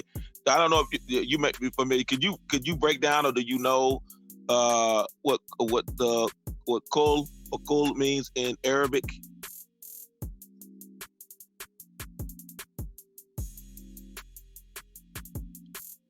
If not, it gets back to the same thing of all, where you get to all being, all knowing, omnipresent, all this stuff about all. Yeah, in Arabic, you'll find it a lot of times where it's in a Fatiha, the prayer Kuhu Allahu Ahad. Same meaning is, yeah, you dead on with it. So when you get into that of Kukulkan, and they call themselves, the Aztecs call themselves the Kulwa for a reason. That these were the same people, some were still here, others came back from across the water. Because now we're going to get into dealing with this Arabic. Were we kicked off the air? I don't know. What happened? Something happened? Are we still there? Yeah, we're still here. Yeah, we're still on. Okay, I had it on my a small big screen, and then it went off and it went to another group that I don't particularly care for, and I don't know why it switched up. But anyway, as I was saying about dealing with Kukulkan and why they call themselves the Kulwa, is it means when you talk about the hand and the root of what you were looking up before of culture is working. When people say, I put my own blood, sweat, and tears to build this house, dealing with culture. When you get sick and you go to the doctor, they take a culture sample. They test your blood, what is in your blood, your culture. This is why in a tradition that we used to do that kids don't do anymore, and kids, if you're listening, don't try this at home. Your parents and grandparents would say, hey, if it was someone that they were really close to, like family, then they would slit the palm of their hands and shake. And now they would say, what? We're blood brothers, we're blood sisters. You're exchanging cultures and becoming one. That's why when Lady Free was talking about, you see hand, you see fist. Kukulkan is the representation of the four will come back together as one. And I can break down at a later date all of these cultures and you'll see where they split up and how they come back together. Now, And go James ahead, was Brother saying Bone. about kuhu. Just to add on a little more what you were saying about kuhu. Basically, in the Hindu translation, Arabic translation on that side, it can be sweet note or the sweet sound or the note of a bird. And what is Kukulkan representing? That is why you see those that you know as Aztec or Azteca with all of these bright feathered colors. These birds, the Ara, the macaws. That's why they dress like that. The Maya didn't dress like that. The Aztecs did. The Maya dressed more so with the cats, your jaguar people, your pumas, all of that. Your Aztecs, your Maya, your Aztecs were representation of the birds because they were going by the waters. So if you'll start to find, especially if you're Catawba Suponi, you'll start to find roots back into Nuwap or Nawap or Azteca. And you're like, wait a minute, what is this? And this is what I was told about the blood and this and that and blah, blah, blah. This is how they try to catch you about dealing with, they were savages and cannibals and all this. No, it was not. It had everything to do with the blood, because the blood, going back to the collection of books you call the Bible, there was a particular individual that has taken on the characteristics of Kukulkan, and he always talks about the water, the living water, and the blood. And y'all should know who that person is. Personification of who that is. They have taken our stories and have remixed it and fed us back to it. Again, I always say, you got people listening to Coolio with Gangsta's Paradise and don't know about Stevie. Stevie Wonder. Flashtown Paradise. And in the words of Stevie, he couldn't sing, but he could see. Songs of the Key of Life. Best album ever. Second to none. Don't let anybody fool you. So when you're looking at Kukulkan, it is the cultures coming together, the two cultures coming together as the ruler. Kukulkan is what we call today of the Sike, or the warrior chief that we were reading about yesterday, that everyone came back together, the Alibamu, and all of the chiefs paid tribute to the great chief and divided it out. Our system, the governmental system, of what they call taxation, but there could be no taxation without representation. All in Europe, they were just taxing you just because. You had no representation because they had monarchy. So if you weren't in the royal house, you had no say so, but you were being taxed. Over here, it is the government system of what it's supposed to be, of everyone pays a tax, a sales tax. There's a percentage that you pay, and it's supposed to take care of the widows, the orphans, the sick, and the elderly, the seniors. This is the system that was being used by us. Yeah, so when since we talking about languages, the word for that also, a lot of people probably haven't heard it, zakat.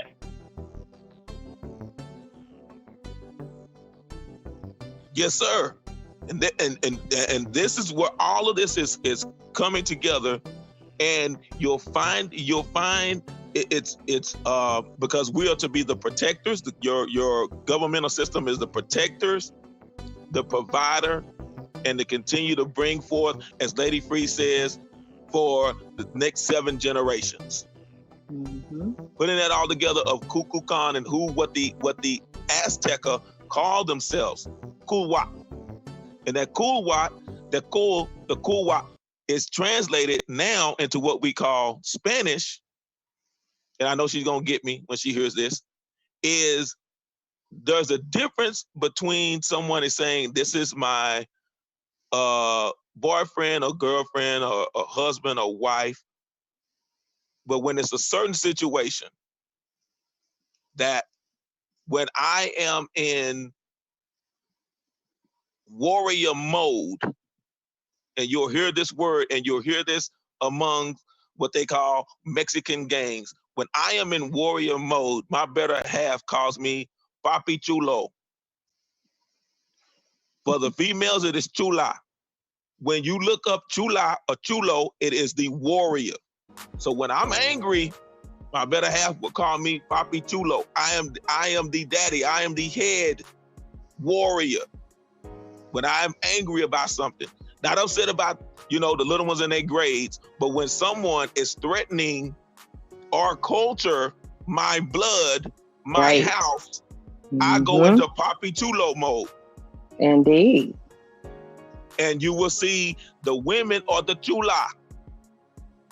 Same thing, dealing with the blood, the warriors. So this is why you read about the Aztecs being, they were just no nonsense and slit your throats. That's why we have some Sakari here on the panel, and I'm not going to give her away, but where they slit your throat because she goes into Chula mode, Mommy Chula. So she'll slit your throat. And if you don't know what a Sakari is, they have those blades on their thumbs, not daggers. These are blades on their thumbs. And when you reach out because it was grabbing forearm to forearm, mic to mic. And when she would go out and grab your forearm with the other hand, they have the blade and they slit your throat. So that's why you see the Aztecs as being, it's blood, because they knew foreigners were over here trying to take over. That's right. And they were slicing throats. Same people, Maya, Aztecs, the language changed because of the division, but the Azteca were the group that some were stayed here and some were coming back. But you'll find these words, these root words going to mean the same thing to where we get culture, to where we get cult.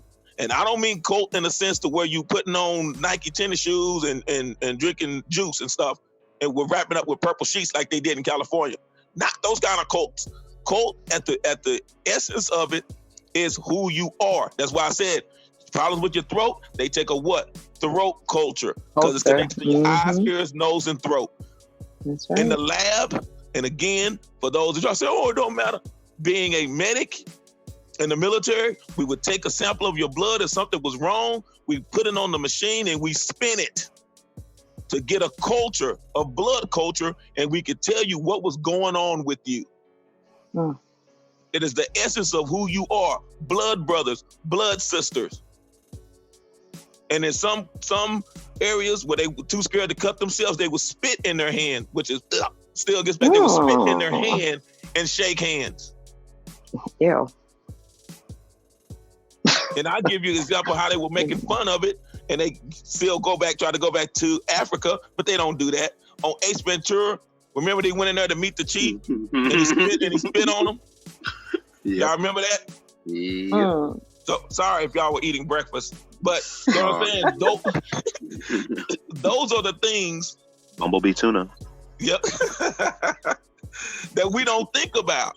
That saying why certain things dealing with culture, and the root of culture gets back to Kukulkan, which is why these French and these Spaniards were able to do what they were doing, while Dabaka was able to do what he did, because they symbolized that wooden cross as being Kukulkan, and the 4 points of the cross were the 4 points were the cardinal directions, north, south, east, and west, from the four winds. I'm sorry, go ahead. I yield the mic. No, I was just saying the four corners.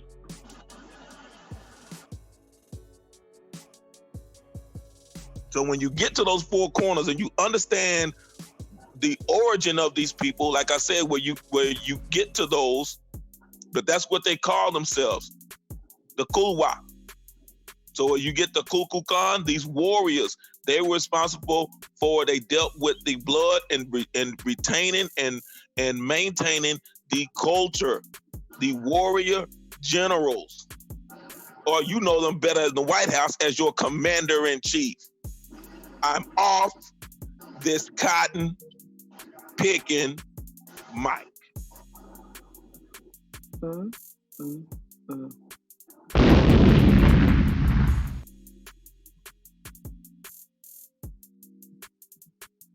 All right, it's about that time, good people. Gonna wrap it up. Before we do, we gotta give our salutations. So y'all off to a positive note for this 5th Friday, Friday, or just plain Friday. No sellout. Since you gotta go first. normally we would have our wisdom go first, but it's all good. I'll be short, quick, and sweet. I promise. Why was I just about to say the same thing? Hold on. So rock, paper, scissors. What you trying to do, man? Go ahead. Come on with it. Go No ahead, shame no. in it. No, it's all right. You ladies first. Ladies first. I just want to continue to encourage everyone to do your genealogy. It's vitally important for you to rediscover who you are, and don't allow somebody else to try to tell you who you are. Don't be under a construct of a narrative, because at the end of the day, you're the piece that's missing from the whole. And when the body's not well, or when the head's not well, then the whole body's sick. So just return to who you are. Find that place to lead from. Be the voice. Don't allow somebody else to be a voice for you, because whatever happens, that's on you if you give somebody else your power or your voice. Restore your name. And I love you all from the depths of my heart and soul to life. Till next time.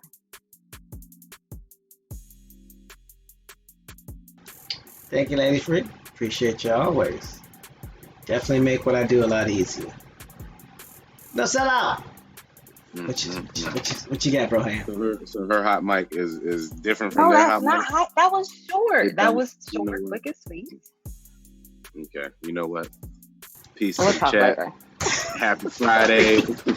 Welcome to everyone who showed up today that hasn't been here, and welcome back to anybody who just started coming in and seeing what's going on over here on this channel. Man, happy Friday, y'all. If y'all need us, we have an email address you can reach us at 24/7. Be on the lookout for possible drops this weekend on these next 2 Fridays. Never mind, they can be Saturday. That can be Saturday, Sunday. Yeah. So definitely keep them post notifications on for us this weekend. Check out the forum, check out the website. Email us if you need us. Peace, y'all. Choctaw Jimmy, what you got for us, bro? Man, like I say, what else can I say to the panelists? I appreciate you. Lady Free, you got away again. Hot giblets. And my copper laugh. She's she's going to compliment. You got to cut it off, though. Oh. She got away with it again. She did it. She did it on purpose, James. That's what I feel. I'm going on mute. Till next time. That was wrong. That was all kinds of wrong. Go ahead, James. You got it.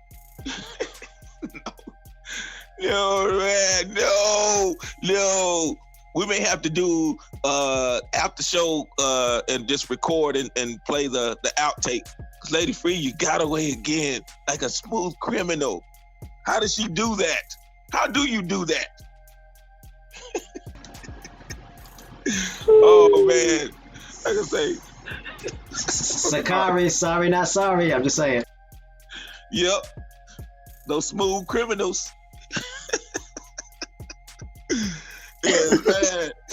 She did it to me again. I'm sorry. I'm all choked up here. So Brother Thomas and Thomas Cobb, thank you all for unmuting yourselves and listening. I appreciate you all. Brother No Sellout, you all gonna give us that beatbox one day. Man, Brother Thomas, you just don't know, man. Putting it all together, Brother No Sellout. Again, like I said, y'all just don't know. If y'all knew behind the scenes the things that oh man. Anyway, Brother Bones, I appreciate the work that you do. Getting into that, we talked about again that, and I appreciate you just that dealing with that sweat equity. Again, the elders would tell you, I put a lot of blood. Cool. I put a lot of sweat. The hand, working of the hand, cool. And tears, water, wa, kulwa. Put it all together. And again, the general warriors, Kukulkan, and again, the chat, the greatest chat in the cosmos. Don't let anyone tell you any differently. Appreciate Brother Red Clay for coming on and breaking some things down, dealing with the Catawba Sioux. I definitely appreciate that. And my man, Kerry Mayo, I appreciate you actually breaking it down, because I know sometimes people don't believe me, but they hear it from you. And my deal is, when it gets to water, I don't care if you put it in a canteen, or if you put it in a mug, you put it in a bottle, or you put it in a glass, it's still water. So I appreciate you, sir, for those that don't know, he was in the chat, and he and I have not spoken, but it was talking about the same thing. It leads you back to the same source. Don't let the smooth taste fool you. You've heard other people say, oh, the language started over here, but they give you no evidence. So I hope at the end of this, you can play it back for others, and we are providing evidence and sources. We have people, and this is the great thing about Atacha's Assembly, you have people from various backgrounds, all different backgrounds, coming all together to form Voltron. And in case y'all didn't know, Brother Bones, Cobb, I already know about you, Cobb. Unmute yourself, is the head. And with that, I yield this cotton picking mic. Kukulkan, Papi Chulo, Mommy Chulas, forever. Lady Free, you did it to me again. I'm out.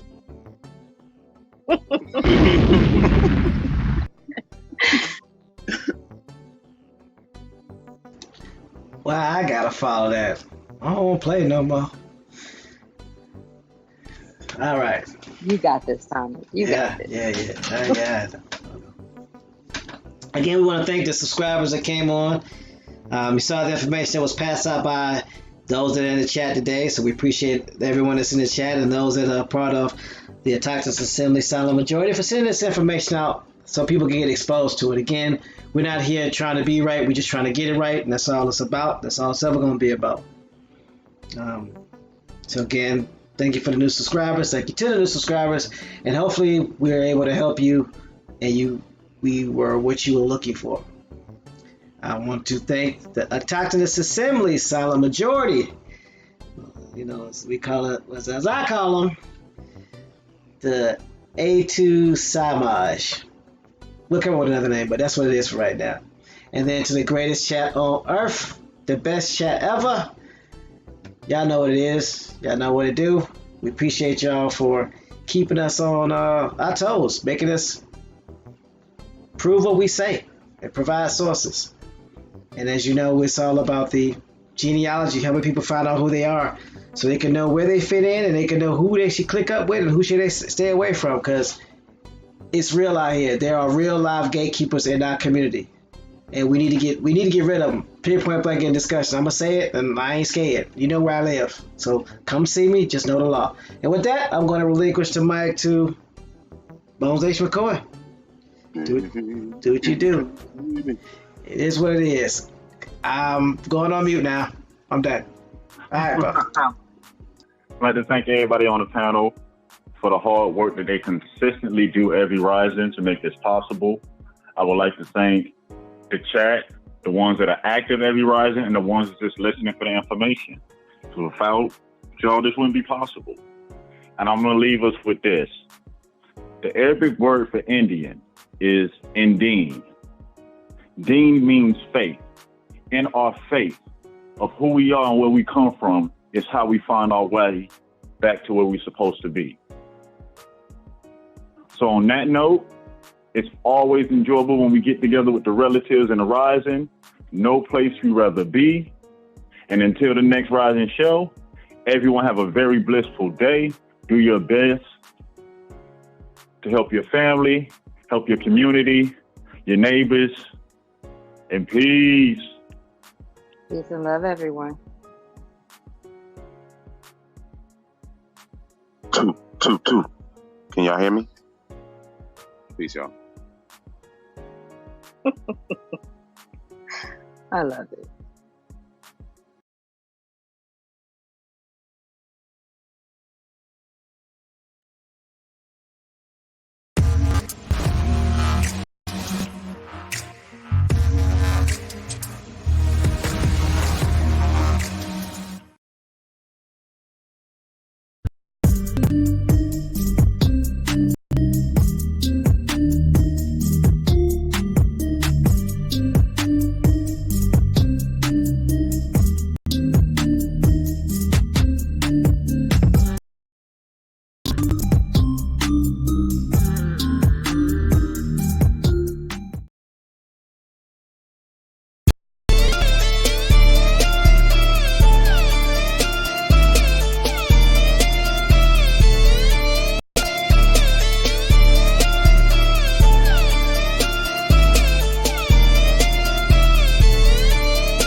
Shovels, boots, required.